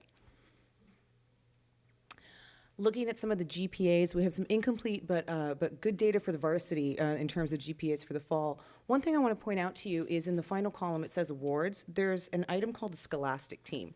So what that is NCS, our governing section, gives an award to teams that have above a 3.0 unweighted GPA. Now, unweighted is the lowest GPA that you would ever see on a student's transcripts. They don't get credit for the AP or the honors classes. So this is just the pure A's, B's, and C's. These students are excelling. So you'll note how many scholastic teams Novato High School has. And this will really speak to the level of scholarship that we have here at our campus. So scholastic teams in golf, tennis, varsity volleyball, cross country. That's just the fall. Moving into winter, almost every single team, a scholastic team in the winter. Over there in green for boys varsity basketball, they got a special designation as a champion team. What that means is out of 175 schools in the NCS section, our GPA was in the top 3. They don't tell us which of those top 3, but nevertheless, we're in the top 3. So boys varsity basketball garnered that honor this year, as well as girls varsity soccer with a 3.68. Again, scholastic team, right down the middle. You'll notice I also indicated the number of academically ineligible students, though at some point during the season, and there could be 2 or even 3 grading periods that come up during a season. If a student falls below a 2.0, they become academically ineligible. One thing that's really, really awesome about our board policy and MCAL is that students can continue to practice and participate in all but the competitions if they become academically ineligible. And like Denise mentioned earlier in the afternoon, sometimes sports is a refuge for a lot of the kids that have, trouble at home, or they really just need a reason to stay invested in school. So the promise of being able to compete for later on in the season or in another year and still continue their athletic training is really what keeps a lot of our kids engaged and active on campus. moving on through, apologies, this is actually spring. Very few academically ineligible students. And again, scholastic team, all the way down the row. Like Denise was saying earlier, boys swimming. We had several academically ineligible students, but we chose to keep them on the roster, 5 boys, just so that they can continue being engaged in school. And for a lot of them, it was really the right decision. So big totals here. We had 825 athletes. We had an average GPA of 3.14. So this is definitely meeting their A through G requirements. To that point, students cannot compete. They become academically ineligible if they're no longer meeting their progress towards graduation. So every single one of these athletes that you see is in fact on track to graduate. Total for the year, 43 ineligibilities in the entire year. That's about that's under 6%, just a little over 5% of our total athletes. And again, those are maybe not totally ineligible the whole season, but at one point or another, they slipped up or slipped out. I will also note that our spring eligibility appears markedly higher, but that's due to the fact that spring grades haven't been finalized. So eligibility was dependent on the progress report, and progress report's almost always a bit lower than the final grades. Kids kind of get the message, they bring their grades up by the end of the season. So that's why winter is so much higher than spring in terms of academic achievement. Some highlights that I want to point out just in terms of our athletic success. Our JV cheer took 2nd place in their division at nationals, and as you already know, our varsity cheer, once again, #1 in regional, state, and national level. Girls varsity basketball made it to MCAL playoffs this year and was able to seed for a round of NCS playoffs. I don't really have a lot of data for fall. I only started in January. But this spring, we had our big old win with girls varsity 4 years in a row. We are 4 for 4 and recently ranked at #4 in the nation. So JV girls also first in the MCAL. Boys lacrosse took 3rd overall in MCAL. Tennis and singles, we were able to send gentlemen to singles and to doubles for boys tennis this year. We were able to send one senior to MCAL golf, multiple individuals to MCALs and NCS for track, with Colton Carey even making meet of champions for discus this year. Swim individuals, multiple individuals made it to MCAL and then on to NCS and beyond, and our entire diving team made it through MCALs all the way to NCS. I will point out to you that these teams that did so well are competing on some of our newer facilities, like diving and swim with our brand new pool, did really, really well this year. So we're starting to kind of get the benefits of that. Let's see. Health and wellness. I know we've heard some conflicting reports from the grand jury, but we in fact do test 100% of our athletes. It's a requirement to even step foot on the field or in the pool that they must have a baseline concussion test. So 100% of athletes all year were tested for this. We did diagnose 38 concussions this year in one way or another at Novato High School. And then in the spring, we had 2 non-concussion related injuries, major injuries that resulted in kids being pulled from play. None that I'm aware of in the fall, and none that I was notified of in the winter. Just an update on staffing. We did hire several new varsity positions this year. Israel Jones, varsity football coach, we're really excited about him for the fall. Teacher and girls tennis coach, Asianeering, looking at Family ID, a lot of early ads, early registrations. People are excited to have her. Sarah Blum, varsity girls volleyball, already out there running open gyms. Ray Hausler, who was our distance coach in track, is going to be joining us as our boys cross country coach this fall. Moving into winter, and we had several JV and freshman hires as well, but sticking to the highlights here, Jim Fagundes is our new varsity girls basketball coach, and Pete Sersha, varsity boys soccer coach, formerly our JV, in the JV position. He's moving up to the big leagues. So I wanted to also shout out to Boosters, who makes a lot of our program possible, always ending in the black. They do a great job financially supporting us, and as you can see, have always come up with a lot more money at the end of the year. We never dip into the red. Major purchases that I want to thank Boosters for this year include our golf cart for athletic trainer, so that he can get where he needs to be. We may have, gosh, I think we had 5 5 games going on at one day. And so trainer Steve needs to be able to get to where the injuries are. We have a huge campus, acres and acres. So this purchase allows him to respond to health and safety concerns right away. Subscription to Huddle, which is like an online sort of like game film system that we can download our games and like run film for our teams to improve. Positive Coaching Alliance membership, paid for 1/3 of that, along with Principal Baldwin and the PTSA. To basically just like train our parents and our students on like the very, very best aspects of being a good sport. We bought this brand new digital scoring table for basketball and volleyball. We can use it for ad revenue, so it's kind of a nice self-amortizing purchase. Then we also updated or got a constant contact subscription. So I've started an athletics newsletter to really like get a lot more information out to parents in a more timely manner. And also over the last summer, they updated our weight room with new equipment, new paint. It's looking really nice, and we're going to keep working on that.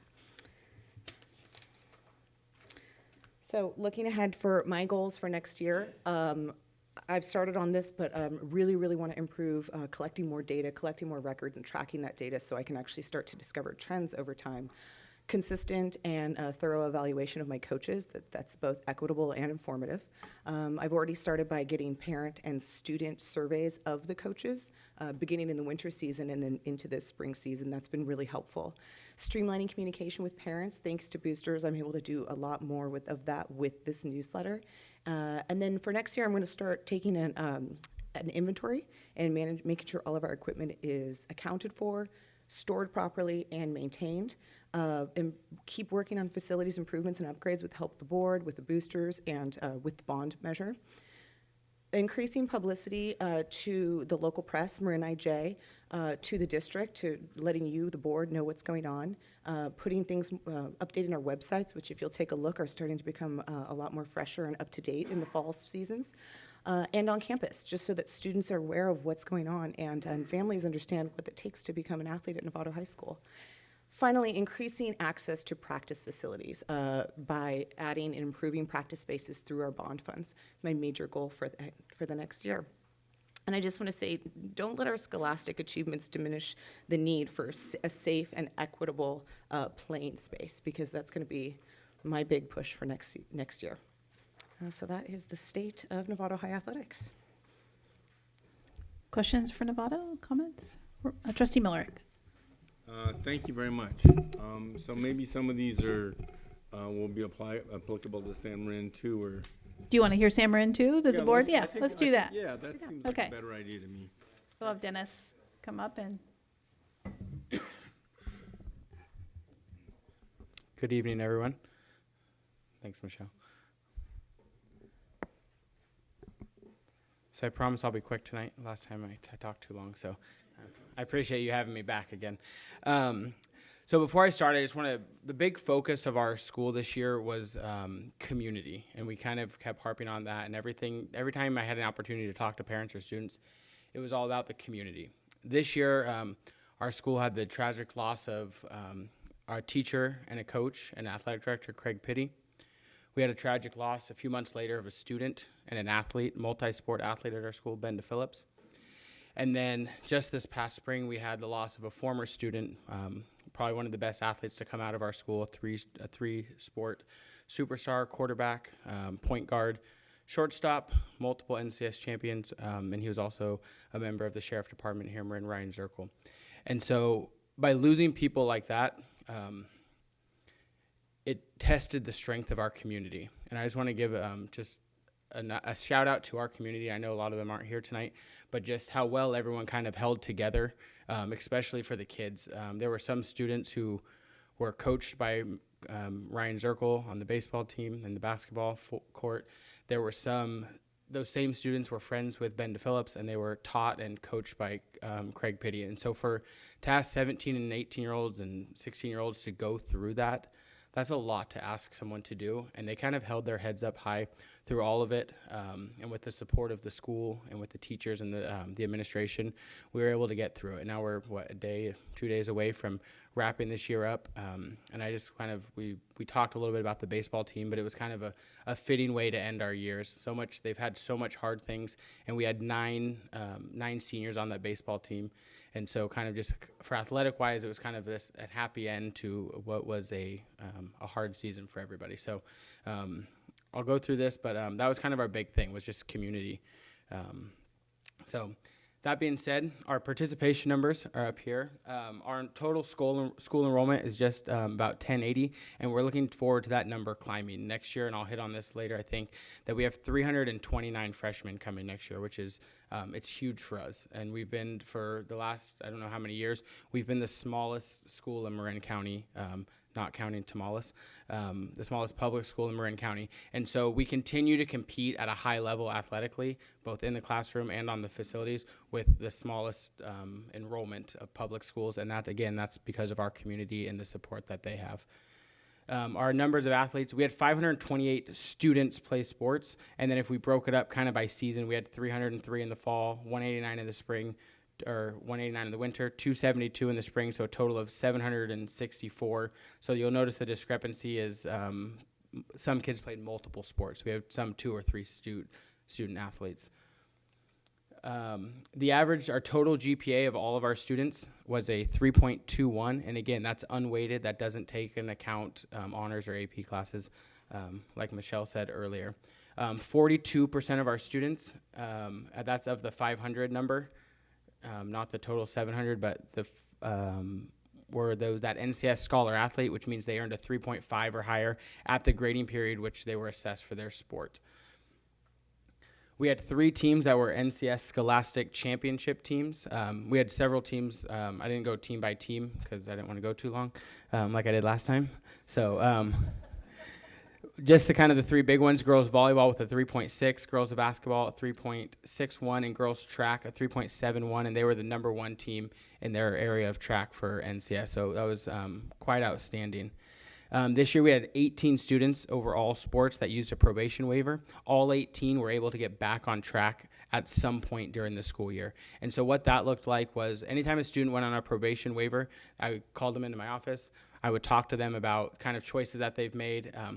A lot of times it ended up not being that. It was issues that have come up, right? And so some of them were friends of Ben DePhillips, who passed away, or coached by Craig. And emotionally, they couldn't focus on school. And that's completely understandable for a high school kid, like I said, going through that. And so having this waiver program in place allows those students to kind of have a rough patch and be able to get the support. And so by me meeting with them, I met with teachers, I met with administration, and try to help those students get back on track. And all of them at some point were able to get back to that minimum standard for athletics.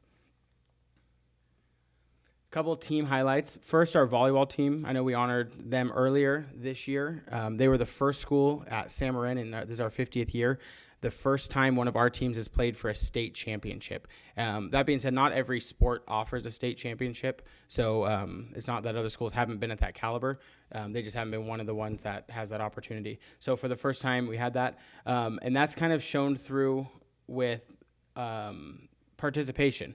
When teams are more successful, more kids want to be a part of that team. And so we understand that winning isn't everything, but when the kids feel like the team's successful, they want to be a part of that team. So last year at our volleyball program, we had to beg kids to come out for freshman volleyball. We didn't have enough girls. There wasn't a big interest.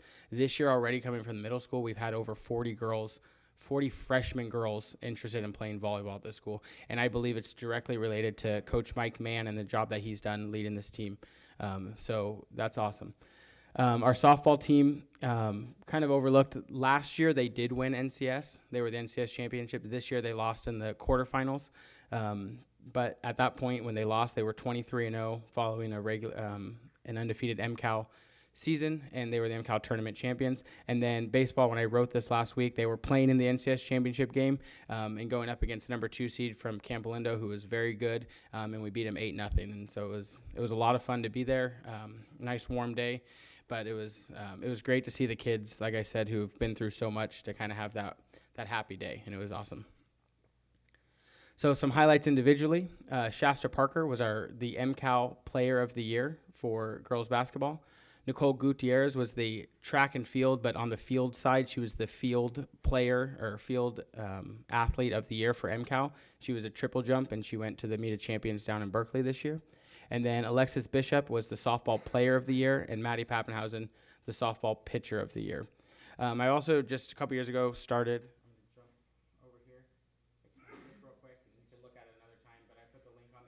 I started putting all of our. Sorry, well, you can't see it. Sorry. But anyway, if you click on that link, I think you guys will have it on our athletic website. Is trying to advertise that, and I'll share it out through social media and kind of keeping a record of what's there so that people can kind of have a history of what's going on at San Marin. Next, on to our boosters. Our boosters are amazing. We have a great group of people who are tirelessly working behind the scenes to make sure all of this happens. It's come not as a knock to the school board, but when school funding got cut years ago, athletics funding was one of those things that kind of took a hit. And so as a community, again, that's our big word, you have two options. You can either sit around and complain about it, or you can put your boots on and go to work and make it happen, and that's what they've done. So some major things they've helped with this year. One is the rebranding of the school, and I'll just show you quickly. We had this redone over the years, this past year, and we wanted to have a Mustang that was San Marin's, and we've kind of stolen other people's logos over the last 50 years and Google searched horse and put it on wherever it did, and we kind of wanted something that was unique to us. And so I worked with a company, and the boosters supported that, and so we have our own identity for the first time ever, and it's slowly making its way into our facilities and on our teams. So Sports Boosters helped with that process. The other major thing was the lights fundraising, and so far to date, they've raised just north of $530,000 in less than a year. And so, I mean, it's simply amazing that a request was made and the community has answered. And so we're looking forward to that happening as soon as possible, and I know that we're getting ever so close to that, and thank you again for your support on that, because it's going to help so many kids be able to stay in class and continue their education in the best possible way. They're also working with PTSA, kind of planning a 50th year celebration, working on some new signage throughout the school, signs that have been put up 20, 30 years ago that are falling apart and broken, so they've kind of taken that on. They're also going to sponsor the gold event, I should say golf event, sorry. So helping the Novato Community Hospital, which helps pay for our trainers. And then we're also going to be putting in a Pixelot. And last time I was here, I talked about our Mustangs Live broadcasting program. And so what Pixelot is it's something that's run through the NFHS network. And they're going to be mounted cameras, one in our field and one in our gym. And it will live stream every event that we have in those two facilities. And so I'll submit a schedule ahead of time. And so last year we kind of did whatever I could get people to go to would be on there. But we're going to be able to provide all levels of volleyball, all levels of basketball, all levels of football, lacrosse, soccer. Every event that we have will be live streamed so that people that have either parents that can't make it or relatives that can't be there, they won't all have play-by-play commentary, which has been nice to have, but they'll be able to at least experience it in real time and also in like an on-demand fashion also. So we're excited about that, and that hopefully will roll out at some point when the football will be when the new press box gets put in. We'll mount that up, and then in the gym, hopefully this summer, we'll get that put up for volleyball season. Some coaching updates. And again, the big thing that we've stressed is community. So our football coaches, Dominic Damari and Corey Boyd, are going to be co-head football coaches next year. Dominic Damari is a member of the community. He's been part of our coaching staff for right around 10 years. He's also taught or coached at the youth level, and so he's been a member of the community, and he understands what our community is all about. Coach Boyd is a teacher at San Marin. He's finishing his second year as a health teacher, and he does a great job there.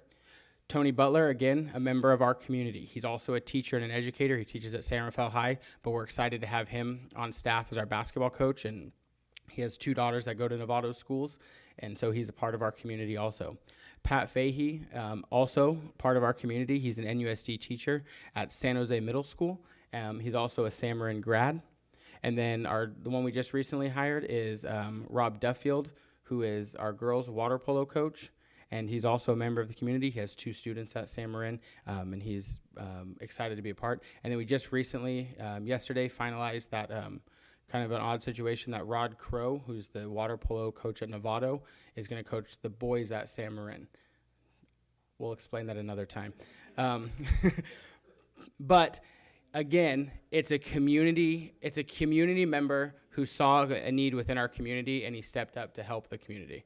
So we're excited to have him on board, and we'll continue to work with him to make this the best for our students. The school van, which I know was something that you guys put in place a couple years ago, we did 76 trips this school year out of 180 school days. I didn't do the math, but that's every third day, every other day, something like that, it got used. So it got its use into it. It was used by athletics, AVID, STEM, robotics, drama, music. In addition to, we shared it several times with both Marin Oaks and Novato High School. So thank you guys for that, and it's helped out some of our parents and students. Sports medicine, and I'm going to make one pitch here. These are the best numbers that we can pull, and I kind of made a pitch, and I worked with Jim on it, and hopefully we can get it brought to you guys at some point. There's an athletic trainer software in which they can keep better records of all that they do. It's not that expensive, but I hope that we can add that as part of our relationship with Sutter, as try to find a way to make that accessible to them, and that would allow them to keep electronic records every time they see a student, what they did. If parents wanted to know what has happened, they can print out an individual report per student, say these are things that I've done, and that way if there's anything that happens, they can take it to the doctor and say these are the steps that have taken place prior to making it to the doctor. So again, as Michelle said, 100% of our students were screened for baseline tested. We don't let a kid on any facility, including golf, all the way from golf to football. Everyone does it. We had 37 students screened for concussions. We had 18 confirmed concussions, and then we had 19 sent to the ER, and that was just for any myriad of things. So no super serious injuries. They've all been able to get back on the field at some point. So yeah, thank you. All right, so looking for next year, obviously we know the summer is going to be a busy year at San Marin, and so we have the track and fields getting redone, the press box, the gym floors, our stadium lights hopefully will come in. This year we used, we just bought Monday, it got delivered through a grant from the Marin Athletic Foundation. They gave us a grant, and we used that to purchase a golf cart for our trainer and also a portable AED. So he'll have one on his person or in his cart at every event that he's at. Hopefully we never use it, but it's a great investment. The one single time that we do have to use it, we know that it will be worth every dollar we spent on it. And then also, like I said, I hope to get that training software for the athletic trainers to be able to track all of their stuff. So I think that's all I had. Thank you guys so much, and we'll look forward to questions. Questions? Trustee Miller, you want to start? Yeah. Questions, and I think they apply to both programs. Thank you guys so much. It's the sports program is so important to young people trying to figure out who they are and what they know about themselves, and learning how to take responsibility. I'm thrilled. There are a couple of program questions that I have. First, it was the comment about improving the constant comment and the advertising. There's, in the last few years, social media has become more and more and more important. We've seen it in national politics. We've seen it in other events. Maybe you can partner with some of the other programs on campus, and the press program or the paper program, or find ways to better take advantage of social media. It seems to me we have an untapped opportunity to engage in the community. If I was a sports follower and you were pinging me the results of a San Marin game as it was going on, that would be really exciting. And I think that's beyond what schools are doing now. The telecasting it is great, or webcasting it, but there seems to me there's some other opportunities. So I would be interested in having you talk about that, not tonight, but a year from now, and see how that grows. Well, I just tell you to follow Gregory Pfister, our assistant principal. He tweets every win Oh, for okay. Novato High School. I'm apparently not in his tweet audience, so yeah, it's apparently. And then yeah. I'll just piggyback off hers, at SM Mustangs on Twitter, Instagram, and San Marin All Sports Boosters. They are all linked, so we do try to get as much stuff as we can out there and try to work. Clearly, I'm the one with that's out of touch. We'll at you. Yeah, okay, good, thanks. We'll give you a Twitter lesson someday. Yeah, So. thanks. The other is as we talked about, the booster contributions and their important role in the programs. You identified in the Novato case the beginning and ending balances, but I didn't see a review of the actual expenditures. And my concern is that we have a way of auditing that information to the extent that somebody's donating a product and the board, a golf cart, or if it's a donation, it should be accepted by the school through the school board. If it's monies that are being actually managed in any sense by school personnel, we need to have an audit to make sure there isn't some accidental or inappropriate expenditure and somebody misappropriates funds, which can happen in any organization. It could be, so we just need to be careful and cautious, and I'd like to know what the audit protocols are, and maybe that's for our financial. You should meet with our CFO and review the record keeping that we do and how much of it should be reported back. And so I don't need more information tonight, but I would like to know that you guys are working together with a chief financial officer to make sure we're properly recording the appropriate expenditures. So Let's give one quick second shout out to Yancey. Yeah. He was part of our Sports Boosters meeting last night, so thank you for showing up there. Appreciate it. They appreciate seeing you there. So that's the start, but I'd like to make sure we got the financial records properly reviewed and the auditors are looking over what's appropriate, and then we have a clear distinction of if it's a gift, how that works. So as long as he's in the room, that's great. Thank you very much, Madam President. Thank you. Thank you. Anybody else? Trustee Mack. Just two quick questions for both of you.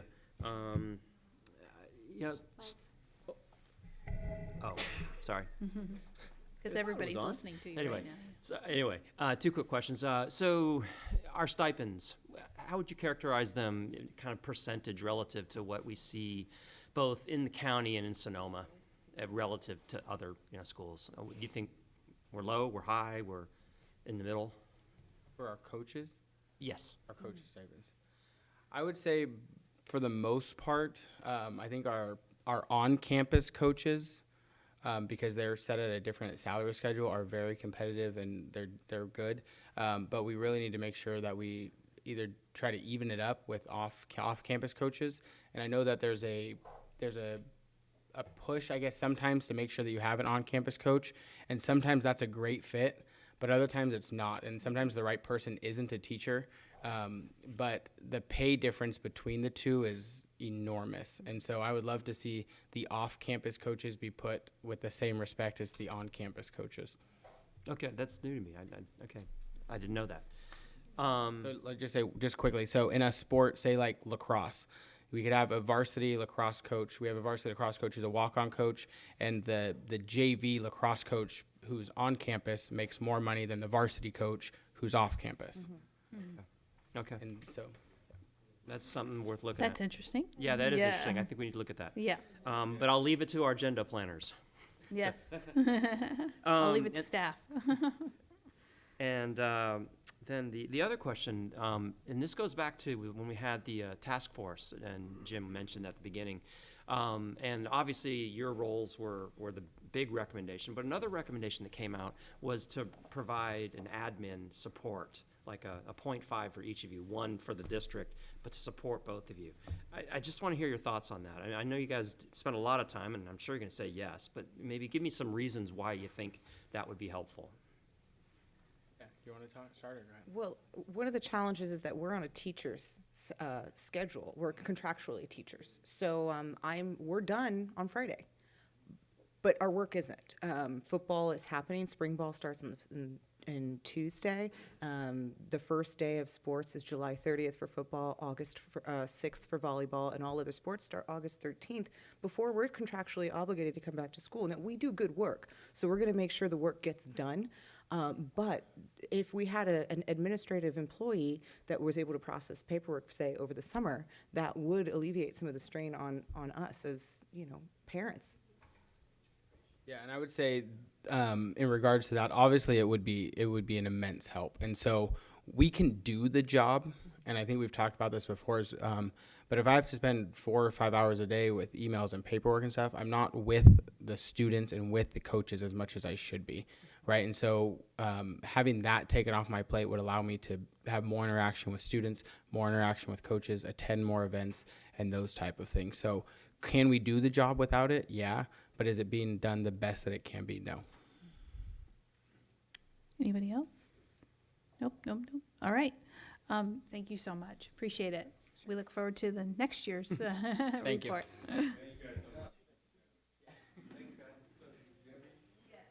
Yes, Trustee Miller. A year ago, I think it's now, we chose to have full-time athletic directors. Am I remembering this right? Yeah, this In is one our year? first year. Yeah. Yeah. So I'm thrilled, the results for this evening's presentation, that the change that's come over this district and the kind of accountability we've got. Yeah. Just Agree. Yeah. Given the, at the end of a year, did we was the get what second we year. expected? I think Oh, the yeah. answer is yes. It is our second year, actually. Second year. I just want to say one last thing. It's really nice is that we're often compared to the southern part of this county, and we were the first ones to have full-time, so it's nice to hear them be the envious of us sometimes. So thank you guys. We like to hear that too. Yeah, thank you guys. All right. I know we're running a little bit behind schedule here. Not a little bit, quite a lot. But this is a natural grass versus synthetic turf on athletic fields, cost analysis and comparative data. And Mike Woolard will begin the presentation. Good evening, trustees. Thank you. Much like Michelle said, I'm excited to do this presentation because I'm an engineer and I like grass and turf and sod. And it's actually very interesting. Get the presentation up.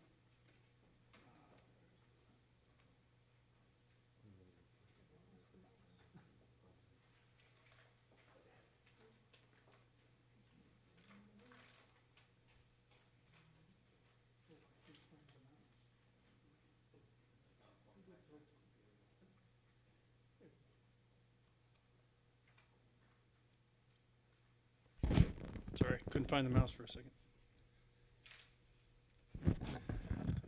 Okay.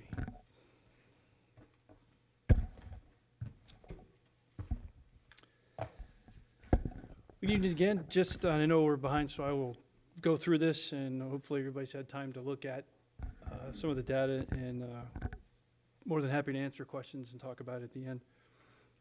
Basically, directed staff to provide some additional information on synthetic turf and natural grass.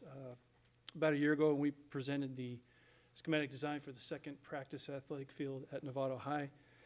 So this is the first part of the comeback to provide you with sort of a cost analysis, life cycle analysis, some pros and cons of either one, just to give you more information about the two types of playing surfaces. I also like to let you know that next week, June 12th, we will be coming back with a 10-year facility plan for Novato High School, which will go into more of the field options, which is another piece of information that you requested us to come back with. And we also let you know we're doing the same thing for San Marin High School. We'll have a 10-year facility plan, but that won't be until probably next fall. We're waiting for the Lights project to come in, which impacts their campus a little bit differently. And also, some new facilities we're building at Novato High School are on actual facilities, like we're putting the PAC on the tennis courts. We're putting the science building on where the mobile modular classrooms are, whereas at San Marin they're replacing an existing building with the same type building, and then we're building where there's no buildings. So, but we're coming back with the same information at San Marin as well. So with that, I'd like to jump into what I'd like to go over real quickly tonight. Just give a little background on grass versus turf, some comparative analysis, which kind of goes into sort of some practical criteria and environmental criteria, and then dive into the cost part, and then a life cycle cost over 20 years. And then the most interesting part of this whole discussion would probably be the cost per hour of field use or availability, which is the crux of the argument between natural grass and turf folks. And then just key takeaways I'd like you all to take note of comparing the two together. So quick background, there is a big trend in the state of California, across the nation, of course. As we build new athletic fields, they tend to be more synthetic turf fields installed than grass. The number has been increasing every year and seems to be a continuing trend in the future years. Couple concerns with natural grass, higher annual maintenance costs just because you have to water it and do a lot more labor-intensive maintenance work. There is maintenance on synthetic turf, but it is a lot less labor-intensive. Again, more labor hours for grass to maintain into a playable condition, and less availability on grass fields due to rain and the rest requirement, which is the recommended 3 months. You let a field rest over a 12-month period so they can recover and you can sustain a safe playing surface. And of course, concerns with synthetic turf. Obviously, it has a higher installation cost at the beginning, and then you have to replace that turf or carpet every 8 to 10 years, which is a big investment. So I apologize, this looked a lot bigger on my screen, and it looks tiny here. But it's a good comparative analysis with some practical criteria. One thing I would like to let you know is there is an abundance. I mean, you could probably do a master level thesis on this analysis between these two playing surfaces. There's a lot of resources out there I use, but I was very fortunate that the city of Novato contracted with Carducci and Associates, who is our landscape architect, for a couple of projects. And they did a synthetic turf feasibility study. And again, I apologize, I didn't have my reader glasses on, so I thought it was 2016, and actually it's 2015. But a couple years ago, they did this for some fields they're looking to do around the city of Novato. And just great information. So a lot of the information you see in this presentation I garnered from this and some other resources. Visited the Sports Turf Managers Association. I actually didn't know that this existed, but there is a whole group out there with a wealth of information. At the recent CASH conference in Sacramento, there's a whole hour segment presentation on sports fields that we attended. It was the group that had used the last 15 years of data in Southern California, who's built a lot of these turf fields. So a lot of great information there. And then I found a lot of independent cost analysis from different groups.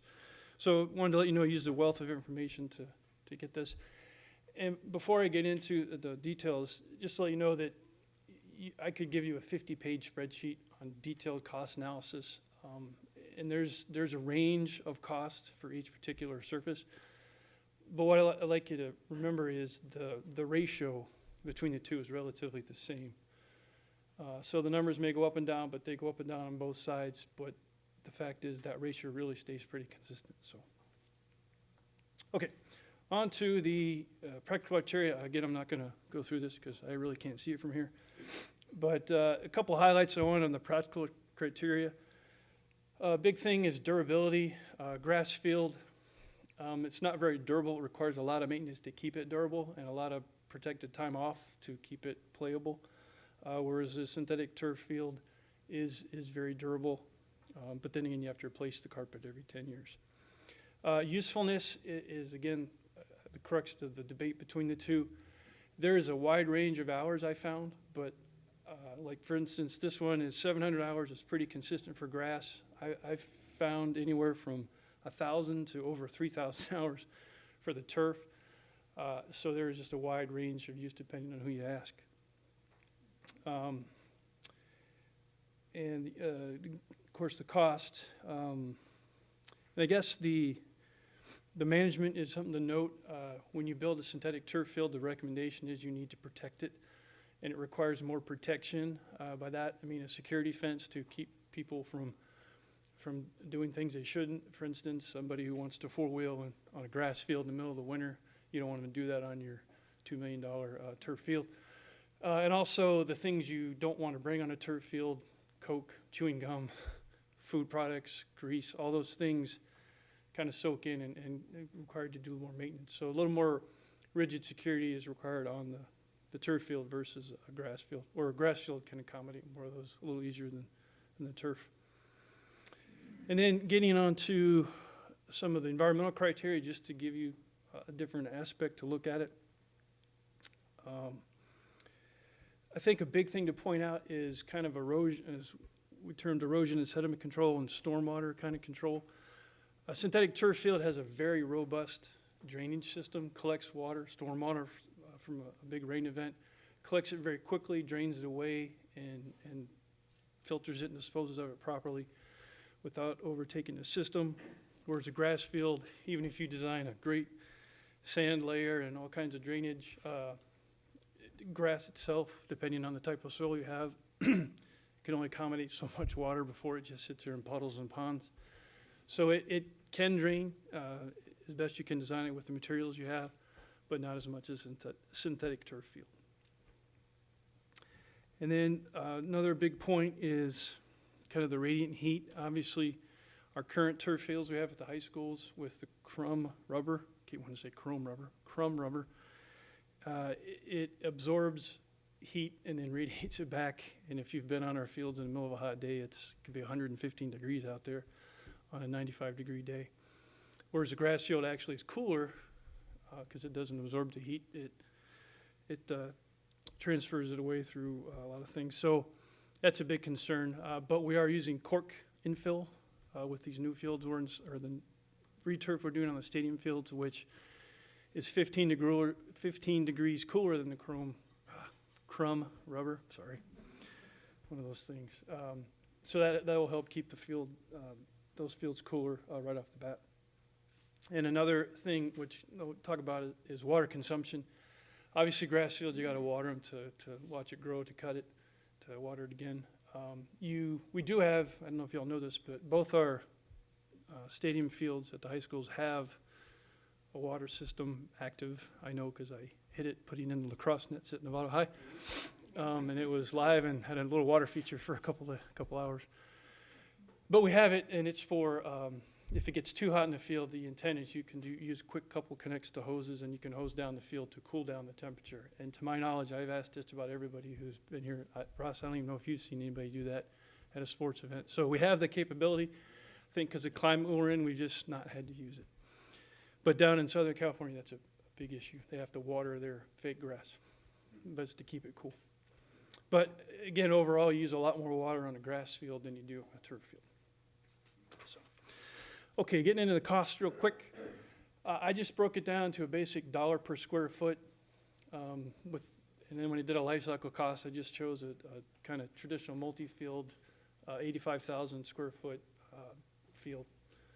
But for cost per square foot, you see the components of natural grass. It is cheaper to install a natural grass field from scratch than it is a synthetic turf field.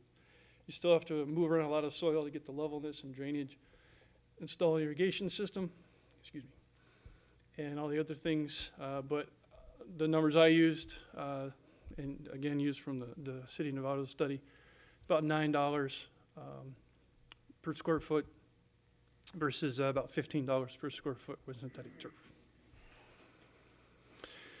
And just to give you some ideas of the ranges of what you can find for that, $7 to $10 from the one guide, and some of the information from Southern California, it was only $5 for natural grass, and same kind of similar range on the synthetic turf side. So my point is you can go and get a resource and find a slightly different thing, but if you'll notice the ratio really stays consistent between the two. Same thing on the maintenance side. I could have really got crazy on how this, but I used the recommended maintenance hours that the Sports Turf Managers Association did an extensive study on. And I used our middle level groundskeeper wage rate and kind of came up with the numbers. But grass, 40 cents per square foot to maintain versus 14 cents for turf. And again, you'll find a range of those as you can see in the table below. But the ratio stays relatively consistent. It's taken over a year and then yes. Mike, how many square feet is typical one of our football? A football field's about 85,000 square feet of plain surface, and then if you add the perimeter, it's I think 85 for the plain field, and I believe it's just under 90 for the whole thing.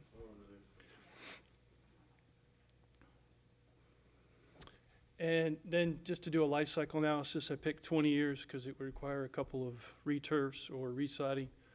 And I just picked 85,000 because that's the basic size of a football field, soccer field. So if you look at the different components and you cost it out, obviously you construct it once, you maintain it for 18 years because you've got to recycle of the surface, and then 20 years of water for the grass. You end up with 2.2 million. And then on the synthetic turf side, same thing, it came out to a little over 2.5 million. Synthetic field is a more expensive life cycle than natural grass. Again, if you use the different range of numbers, you can get the delta to be $500,000, you can get the delta to be $100,000. But the case remains that grass will always be cheaper over life cycle than synthetic turf, but not by much. So this is the key part of every report I read and discussion and internet site that talked about this, and it's what the grass people will say the turf people use to make it sound like theirs is cheaper, and then the turf people blame the grass people for being stupid, and it's pretty entertaining. But end of the day, you just do some simple calculations. If you want to get down to the usability, or what I call the availability of the field, because you have that rest requirement for grass, you can't play in the rain because it gets tore up. The availability hours, and again, if you'll notice, I used only 1,600 hours for the synthetic turf field and used the 700 for the grass. You came out with about half. It's half the cost for cost per hour on a turf field than it is for a grass field. Again, that ratio, depending on, if you use 3,000 hours, it would be a lot bigger delta. If you used 1,000 hours, it would be less. But no matter what you use, that number never changes either, because a turf field is just available for use a lot more often than a grass field. It's when you divide up the higher life cycle cost, it still comes out to be cheaper cost per hour. Does that make sense? So, key point of this presentation is, aside from all the numbers and everything, just the key takeaways, like you to remember that are pretty much the constants of grass versus turf. It costs less to build a grass field than a turf field. It costs less to maintain a turf field than a grass field. An example I use for life cycle cost analysis, I probably worded this wrong, but it's twice as more to play for a grass field than it is for a turf field. I think twice as less is not a term. Yeah, I use that. That's you. Both field types, a lot of people forget this, but both field types for recommendation and safety, you obviously have to returf synthetic grass every 8 to 10 years, but you're supposed to resod a grass field every 8 to 10 years, because over that time, even if you let it rest and maintain, it just wears out, and you need to refresh it. Natural grass fields are cost less to renovate. Turf fields use less water. Turf fields are usable in wet weather. And I know we've had some comments from the board about rentals and reimbursements from rentals. Both fields obviously are potential revenue for renting outside of school activities if you're on a school site. But you have a capability to get more rental from a turf field because it's available for use more often throughout the year than a grass field. And I did ask Judge for some data. I just calculated this. I'll come back to the previous slide there. So I had him look at rentals for the 2 high schools, for the fields we have for the last 10 years. And again, this looked a lot bigger on my screen. The 2 turf fields at the high schools are the far left columns. And over 10 years, they collected about $177,000 in rental. This is outside of school functions, but as only good as the data was in it. So, and then these are the various grass fields, softball, baseball. And I know I don't pay much attention to these because I think coaches and staff have protected those fields by not allowing them sometimes to be rented out because they didn't want them torn up. So, understandably, but so over 10 years we average that much, and then if you do a quick annual, got about $17,000 for the 2 turf fields at the high schools annually for the last 10 years. And I didn't have a chance to see if that was increasing or remaining constant. But so there is availability of revenue for fields. Appears that more use of our turf fields at the high schools than the other ones. So with that, I know I kind of rushed through it, but cognizant of your time. I'm more than happy to answer questions.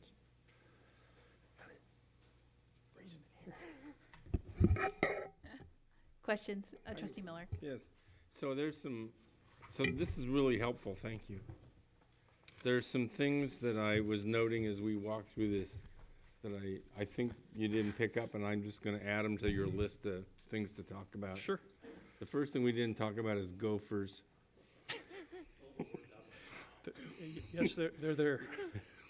So on all of our fields at the middle schools and at the high schools are a perpetual problem, and I mean, to the extent that we've had medical claims for twisted ankles and things, and it seems to me that ought to be something we just think about as part of this conversation. The second thing is,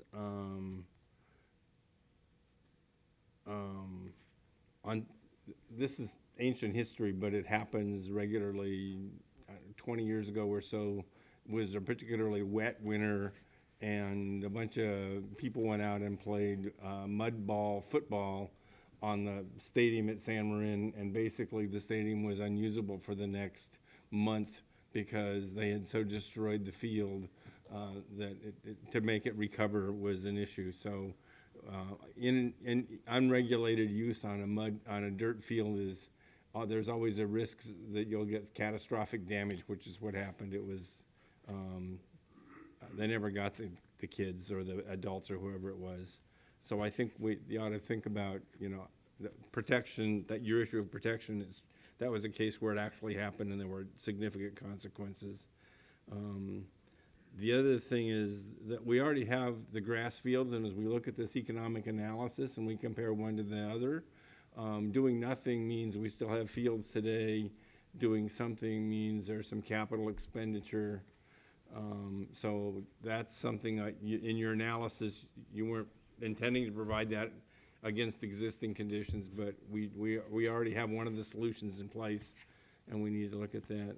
And the other is, in that regard, we've heard earlier this evening, I think the conversation that we're going to have later in this board is about the limited amount of money we have in the bond and the capital funds. And so we may, in fact, have money to provide for irrigation and cutting of grass for turf, even if that's not the most economical solution.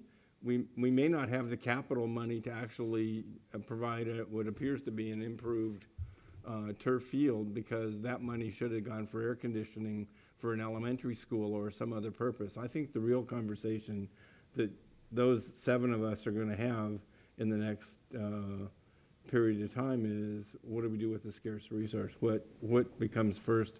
Is it stages at middle schools? Is it air conditioners at elementary schools? Is it turf? Or do we just live with turf until the next bond measure in 15 years and then take the next step? I think those are stuff we ought to just think about. And I don't have the answer to that question, but I do know gophers will be part of the conversation. Actually, in the maintenance costs, rodent control is part of it. I don't think it's to the extent we have the gopher population here at our campuses, but My mom used to sit in the kitchen and do her dishes, and when the gopher would stick their head up, she had a .22 rifle, and she'd just shoot them. it's effective. Unfortunately, she's not capable of doing that now.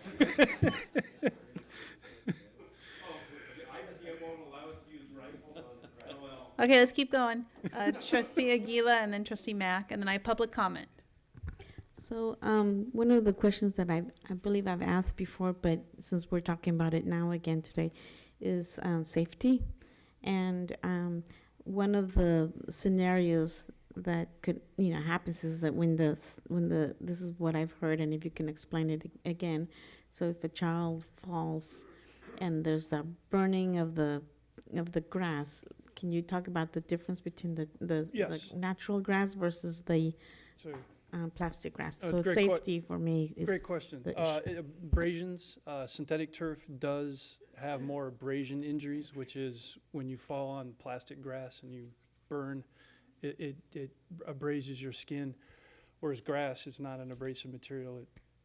You get the stain and your parents might be mad, you got to do some extra laundry, but there is a higher incident of abrasion scrapes, if you will, on your on an athlete from the synthetic turf. Trustee Mack?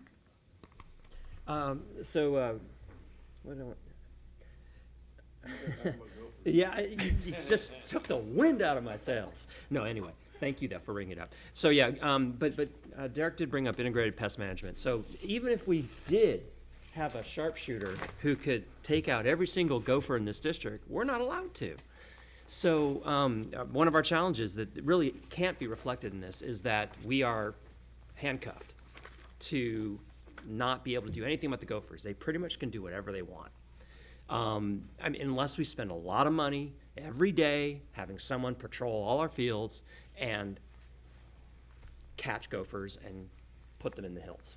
Right. And so where that takes me is that, I'll be honest, as you guys know, I'm a bit of a baseball guy, but I don't really am unbiased on whether it's turf or grass. In fact, there's some purists out there who would say they'd rather see kids play baseball on grass. But let's get real. Are we going to pay the budget to maintain the field the way it needs to be maintained as stated in here? We haven't done that. I don't see us doing that. It's not in our track record. I don't see us upping the budget of the maintenance department to take care of that. It's just something, it's a precious resource we don't have, operating funds. And so, and then on top of that, just the whole availability thing, that just kind of just blows everything out of the water. The fact that you have pretty much triple, maybe quadruple the availability. So that kind of pushes it over for me. Actually, I'd like to get input from Michelle or Matt to hear what they have to say, if that's okay, Debbie. Yeah.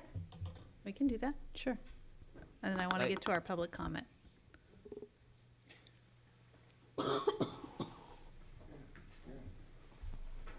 At my first board meeting, you caught me off guard, so I wrote down what I wanted to say this time. No extemporaneous comments. So we at Novato High School have had a lot of conversations about this with parents, with administrators, coaches, and what we've come to is it's really not a question. We urge you to consider synthetic turf over grass for not only our multi-use field, but also for our softball and baseball fields. Councilman Millerick pointed out that doing nothing means that we continue on with the grass fields as it is. Doing nothing means we have unusable grass fields. We have unusable fields. I've been athletic director since January. I've had puddles on my gym floors, finished peeling off a hole as tall as bond implementation guru Mike Woolard in my softball field, literally a sinkhole. I've had injuries on my baseball fields and pits from the gophers. There's boys who don't even want to get in front of the ball because it's hopping everywhere. Turfing our facilities over grass is a decrease in maintenance, a precious resource that we simply do not have. These gentlemen are spread so thin, and I can't pull them away from a burst pipe to tamp down our outfield track. It eliminates or nearly eliminates water use. In our climate, with the way that our climate is moving towards, this is another resource that we just simply don't have. Rental incomes. We don't rent out our baseball field anymore. So because it's in such precarious condition right now, we can't afford letting an outside renter destroy it. I can't even let my football use it this spring and summer. They have to go to San Jose Middle School. A significant impact in the equity of our availability for students to play because we don't have the facilities at Novato High School to accommodate them.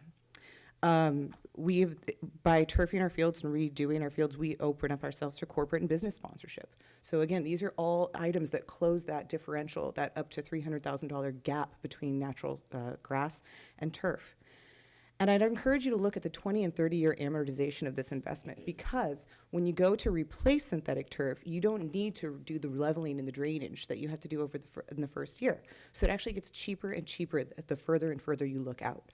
So if we're looking long-term, which I know that we as a board are moving towards that direction, we need to amortize it over that amount of time. And this is a funny thing, but actually synthetic turf results in a loss of natural grass for us this year has resulted in a loss of instructional time. Up to 6 hours were lost due to games being rained out. So kids actually leave school early to be able to compete in a set league schedule that I have no control over the start time. When those games are rained out, those kids have left school for 1.5 hours, And now they have to leave school again when their game is rescheduled. Poor JV baseball missed so much school because of that. I want you to think about this in terms of an investment in equity. Unlike some of our specialty programs that require a background knowledge to come in, like MSA, the STEM program, athletics are open to everyone, and every single type of students, low to high income, people of all races, people of all economic backgrounds, people of all social backgrounds participate in athletics at Novato High School and are successful in athletics at Novato High School. Every Novato Unified School District student will touch these fields at some point at San Marin or Novato High School. And, to be frank, investing in our athletics builds a value in our school district when so many of our athletes are leaving to go to more competitive schools. Well, they may be more competitive because they have more resources and they have better facilities. I want you to think about this in terms of an investment in competitive equity. The teams whose successes I highlighted earlier in the day have newer facilities. Swim, diving, and lacrosse all have newer facilities at Novato High School. And those are the teams who made it the furthest this spring. So I know the difference between correlative and causal data. This is absolutely correlative, but I'd argue that it's also causal. That when we have more investment in the practice spaces, we're gonna have safer practices, the kids can go harder, and they can achieve more at the competitive level. When our schools do better at the competitive level in sports, we attract more students, more ADA funds. We pull them out of the private schools and back into our public schools, which we know are just as great. And finally, I just want to point out and reiterate that we cannot compete at the level of the other schools in MCAL. We are not competing at the level of the other schools in MCAL because of our facilities. And that without facilities that are at the same standards as the other schools in Marin, we will never achieve the successes that they have in athletics. And that's important because for many students, the pathway to college is through athletics. For many students, a pathway to college is through athletics for either a scholarship or playing a D1 school, or maybe it's just simply being able to graduate because they had to maintain a 2.0 GPA in order to play. For a lot of kids, that's all it takes. So I want you to just, most importantly, consider this. Our students deserve safe facilities, and turf is the only way to ensure that no matter who sits on the board and no matter who sits in my shoes, our students have access to those safe facilities. And that's what I wanted to share with you. Thank you. Appreciate that. Thank you, Michelle. So obviously Michelle has thought this through a little bit. Yeah, what do you think? I will say that I think I've made myself clear when I've come in front of the board before on this. I don't think status quo is an option at all. I think the real question is, what is the commitment that we're going to make to maintaining either resodding every 8 to 10 years or going full field turf and redoing the field turf every 8 to 10 years and balance and look at the data that we just saw and make an educated guess on or educated decision on how we want to move forward as a district. Right now, like Michelle said, and everyone has stated, the fields aren't safe. The softball field is not safe. The baseball field is not safe. And I think it's unfair to have the burden on our parent groups to come in every single year and try to maintain those fields. And so, to me, if it's showing, if the data is showing that that's comparable in any way over a 20-year time period, I think it's just, obviously, I am a little biased. I want all turf. Just because I think based on everything that's been discussed tonight, it's so much easier to maintain and the safety goes through the roof and kids are in class. And so that's kind of where I am. That's how I feel. So thank you. Thank you. So I'm going to move to public comment. We have some cards, public comment cards. Christopher Gilkerson, Kevin Bartram, Don McCory, and then we'll finish up with Matt Elkins.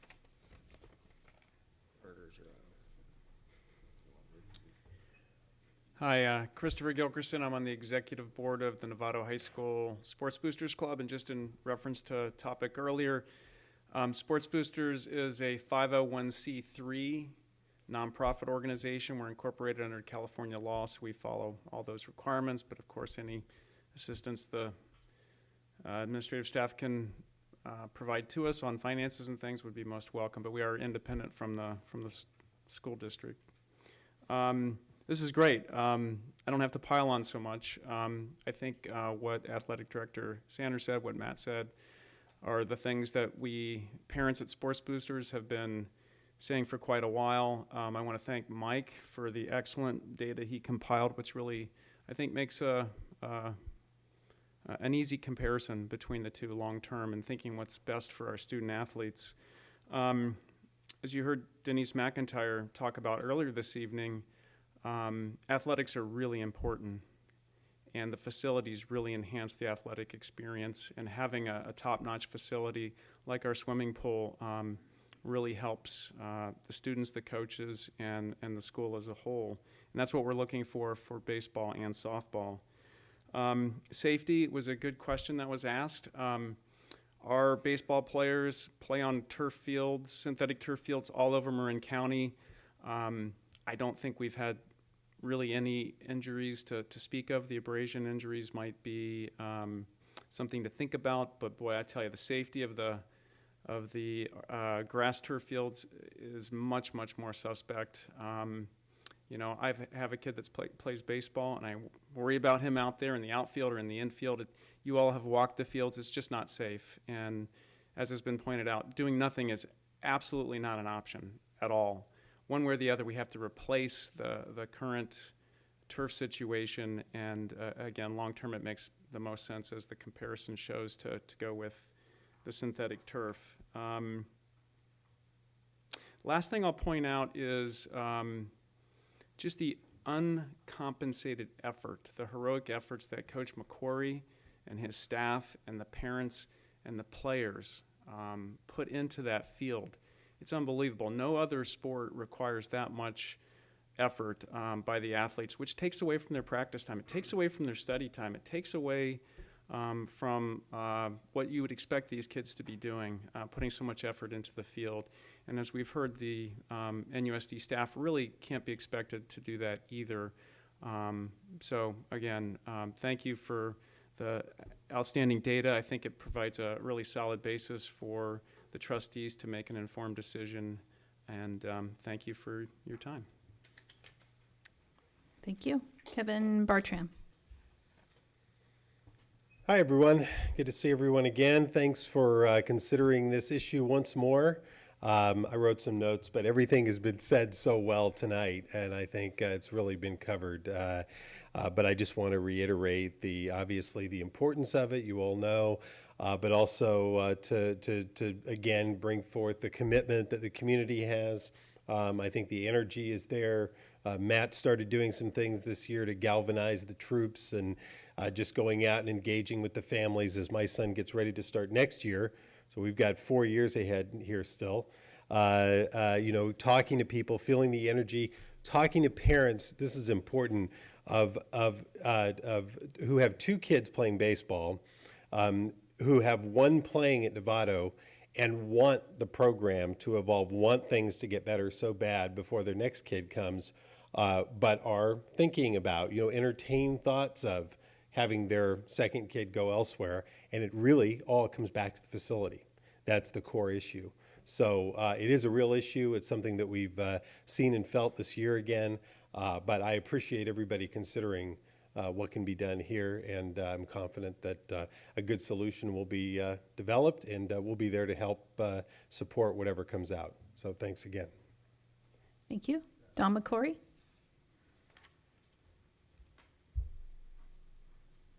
Good evening. I'm Don McQuarrie. I am the baseball coach at Novato High, but that's not my only connection with Novato. I'm a graduate. My family landed in Novato in 1964. We still have family in Novato. I'm totally committed to Novato. I just finished my 15th season coaching MCAL varsity baseball. Second one at Novato. I've been at every facility. I've advocated for safe facilities at every place that I've worked. And out of everyone in the room, I think I've used the high school baseball field a little bit more than anybody here. I know how the balls bounce. I watch great athletes become intimidated athletes. When you go to our facility from the parking lot, maybe from the stands, it looks really nice. I heard board member Ross talk about the grass at the field. A little correction, it's a grass-like substance. I think there is probably some particles there, but in all honesty, if you took the green away from the field and rolled a ball, it would not roll. It would bounce, it would ricochet. And I just hear comments from the other teams who show up all the time of how bad our field is.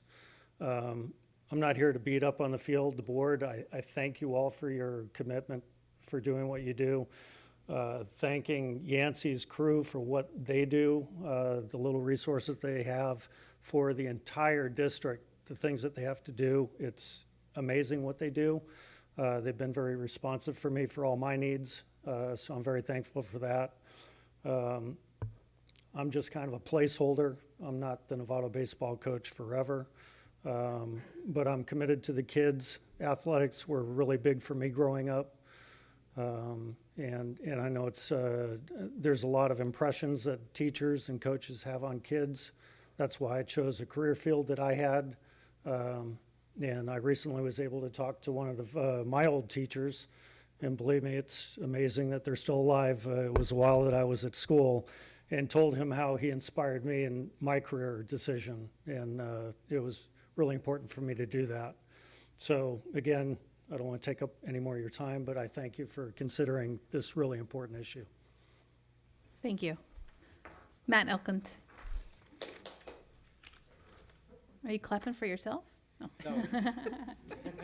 Actually, just for Mike. I know. And Nancy and everybody else here. I just want to say, so where is someone out counting her votes right now? Is that where she disappeared? Yeah, I can imagine. Yeah, I think she's going to win. Well, I'll make it quick and I'll fill her in later on what I said. I guess you can watch it on YouTube. First of all, let me just say, more than a year ago, I stood here and I began sort of agitating about the baseball field at Novato High School for a variety of reasons. But there's been some very good things that have happened since then, and I really owe the credit to everyone here. Because as things evolved and we began to communicate better about what the true issues were, and you walked the field and you saw what was going on and asked some very good questions about safety. For example, I found out that, where different members of the board went to high school, what it meant to them. We had at least one member here jump over a fence to walk the field. I was very impressed with that. I won't name who that is. But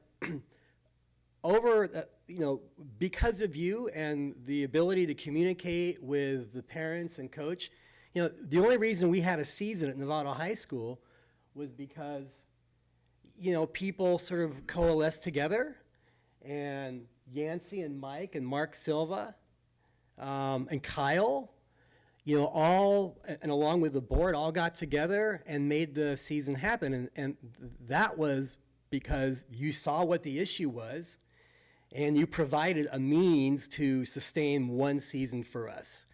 And that continued on with some other developing relationships, being able to hang banners with scissor lifts. And, there's a whole group of people now at the school level, on the board level, parent level, coaching, district, who really know each other now and understand each other and are trying to work together. And I can't tell you how appreciative I am of what has taken place over the last year. And I understand everybody has different feelings about it, and there's some very tough decisions. But let me just add that, the parents can't do it anymore, and we've been able to system long enough. But I will say that, we may not have a season next year either. We really need something to happen. And I also have to add that we're also fundraising for another part of the field, the batting cages and the bullpens. That's a whole separate project, which depends on making a decision about the field. We're selling tiles. We're doing so much on the side that's not even that visible. There's a lot at stake here. the program is at stake. All right, so again, thanks for everything you've done. You've made a lot of good things happen at our school and for our baseball program. And just thanks for, all coming together and acting as a team. Thank you.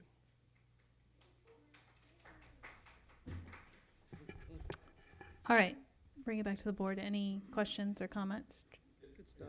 What's before us? Yeah, that's Just what I was gonna ask. information? Yeah, so can you reiterate what this is a staff report? This is a staff report bringing back information requested from an earlier board meeting in the fall. Right. This is part one. Another part we're bringing back is next week. For Novato, it's the 10-year plan. And later on, probably next school year, we'll bring back the same information for San Marin. Yeah, so we're not, this isn't This a n- decision discussion. Right. This is just information. for- Information, and it's a process, and this is just gonna work into the next report that we get next week. I would like just to say, and Derek has Go a ahead. question. Yeah.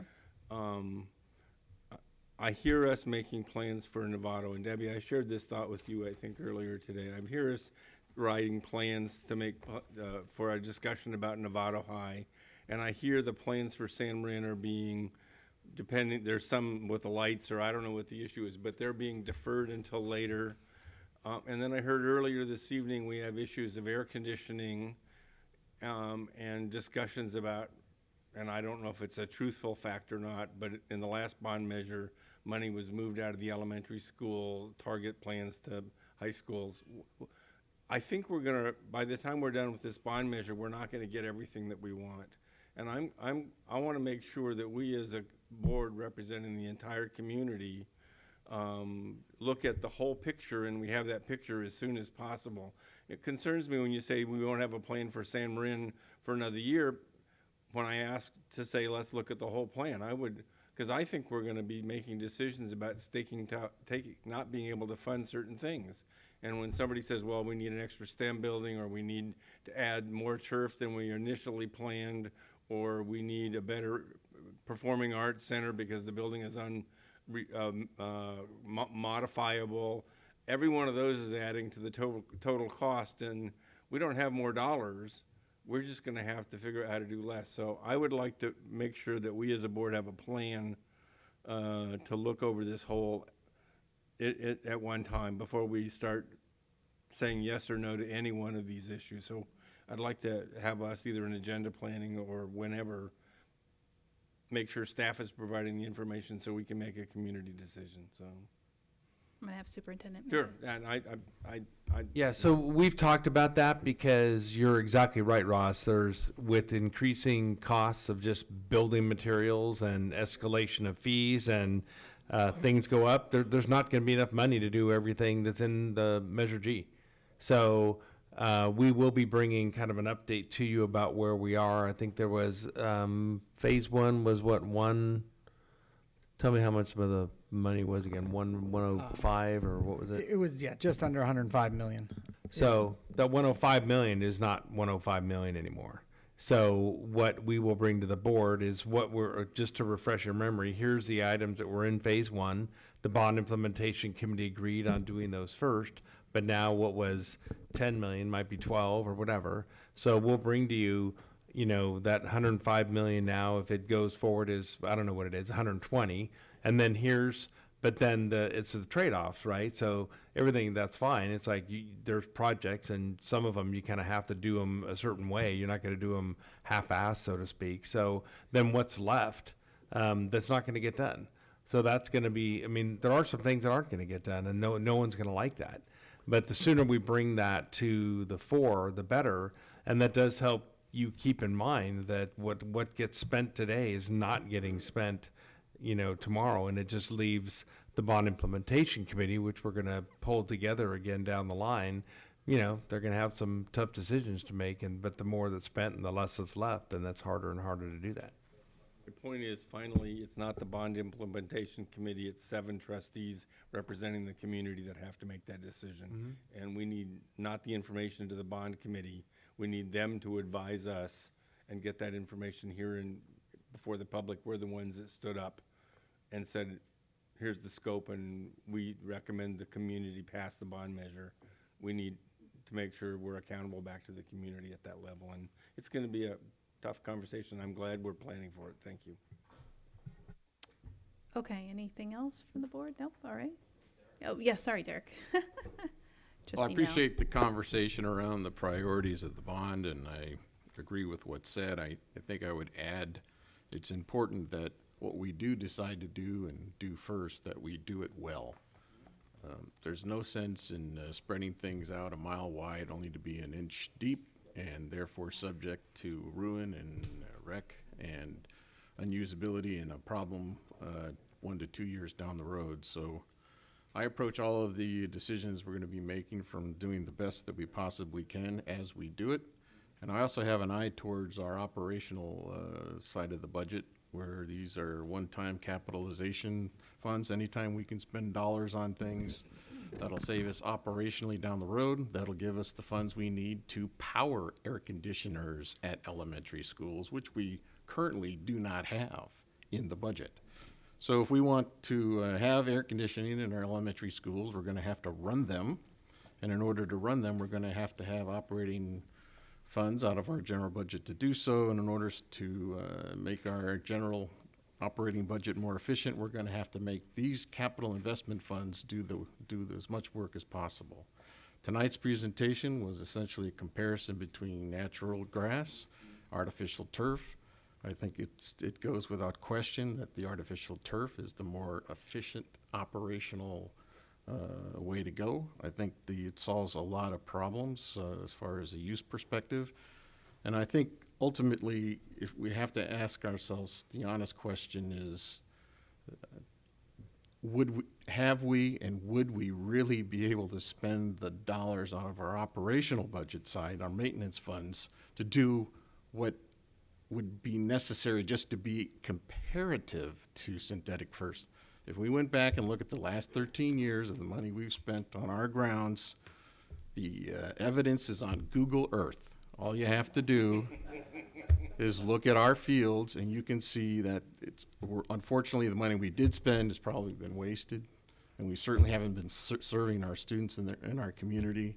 So I'm advocating, I know this is a staff report, but I think I'm speaking to the board when I say I think we seriously should consider the installation of synthetic turf going forward at as many sites as we possibly can for all the reasons I've stated, including environmental and the future climate change, heating, everything that's going to force us to do air conditioning. So thank you for the report, very informative, and I hope we do the best that we can with the information you've given us.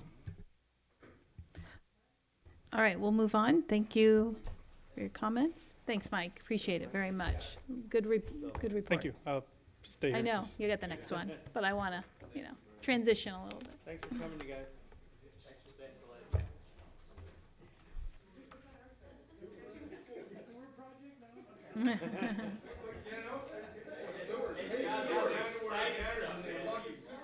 This is really exciting, eh? Novato High's on here for sewer.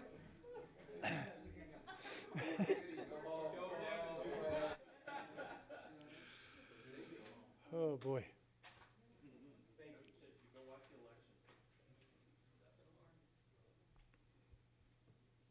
Oh, I didn't want to steal your thunder for the okay, good evening again, trustees. Previous, you'd approved sewer maintenance work at Nevada High School and Olive Elementary School. We did that last summer. During the course of that work, we discovered other work at both sites that needed to be done but exceeded our change order capacity, so we added that to the list. I think on Trustee Nell's advice, we thought, well, maybe we should look and see what else is going on out there. So we had a contractor go out, and working with our maintenance department, we got the 5 sites with the highest maintenance issues with sewers, which included Novato and Olive. And in addition, we went out and looked at San Ramon, Lou Sutton, and Loma Verde. And from that review, we still need to do work, or recommended work, which you approved to do at Novato, Olive, and San Ramon. We went out to bid. I'm sorry, you'd approved a budget of $155,500 for this maintenance work at 3 sites. We had a bid opening on May 29th. We had 3 official bids, and seeking board approval tonight to award to the low bidder, which was Majoria. Did I say that right? Majora, sorry. No disrespect meant. And Gelati Incorporated, who had a construction bid of $168,900. Again, looking for board approval for Fund 22 in the amount of $168,900 to award that contract to Majora and Gelati Incorporated to do this work. All right. Okay. Second. First by trustee Miller, a second by trustee Nell. All in favor? Yeah. 6-0, 1 absent. Something simple? Still mispronounced the name. Thank you very much. You're welcome. Something in our wheelhouse? We have one item that was pulled from consent. This is item 15C. This is the 18-19 Avid contract. Trustee Nell pulled that. Right, and I pulled it just as a point of order. I felt it would probably be better to hear the staff report and I know, I should information. have combined them, and I apologize. There was a budget number associated with that report, and I'm more than satisfied with the performance of Avid, and I'm happy to move approval of the Avid contract. Okay, so we have a first by trustee Nell, a second by trustee Mack. All in favor? 6-0, 1 absent. All right, that concludes our meeting for this evening. Our next meeting is scheduled for, we have one this Saturday. The board members only have one Saturday. It's a closed session beginning at 9 o'clock here. Oh, Sunday, excuse me, Sunday. Thank you. And then Tuesday, June 12th, we have a special meeting back here at 7 o'clock, open session. Closed session will begin at 6. That's it. Thank you.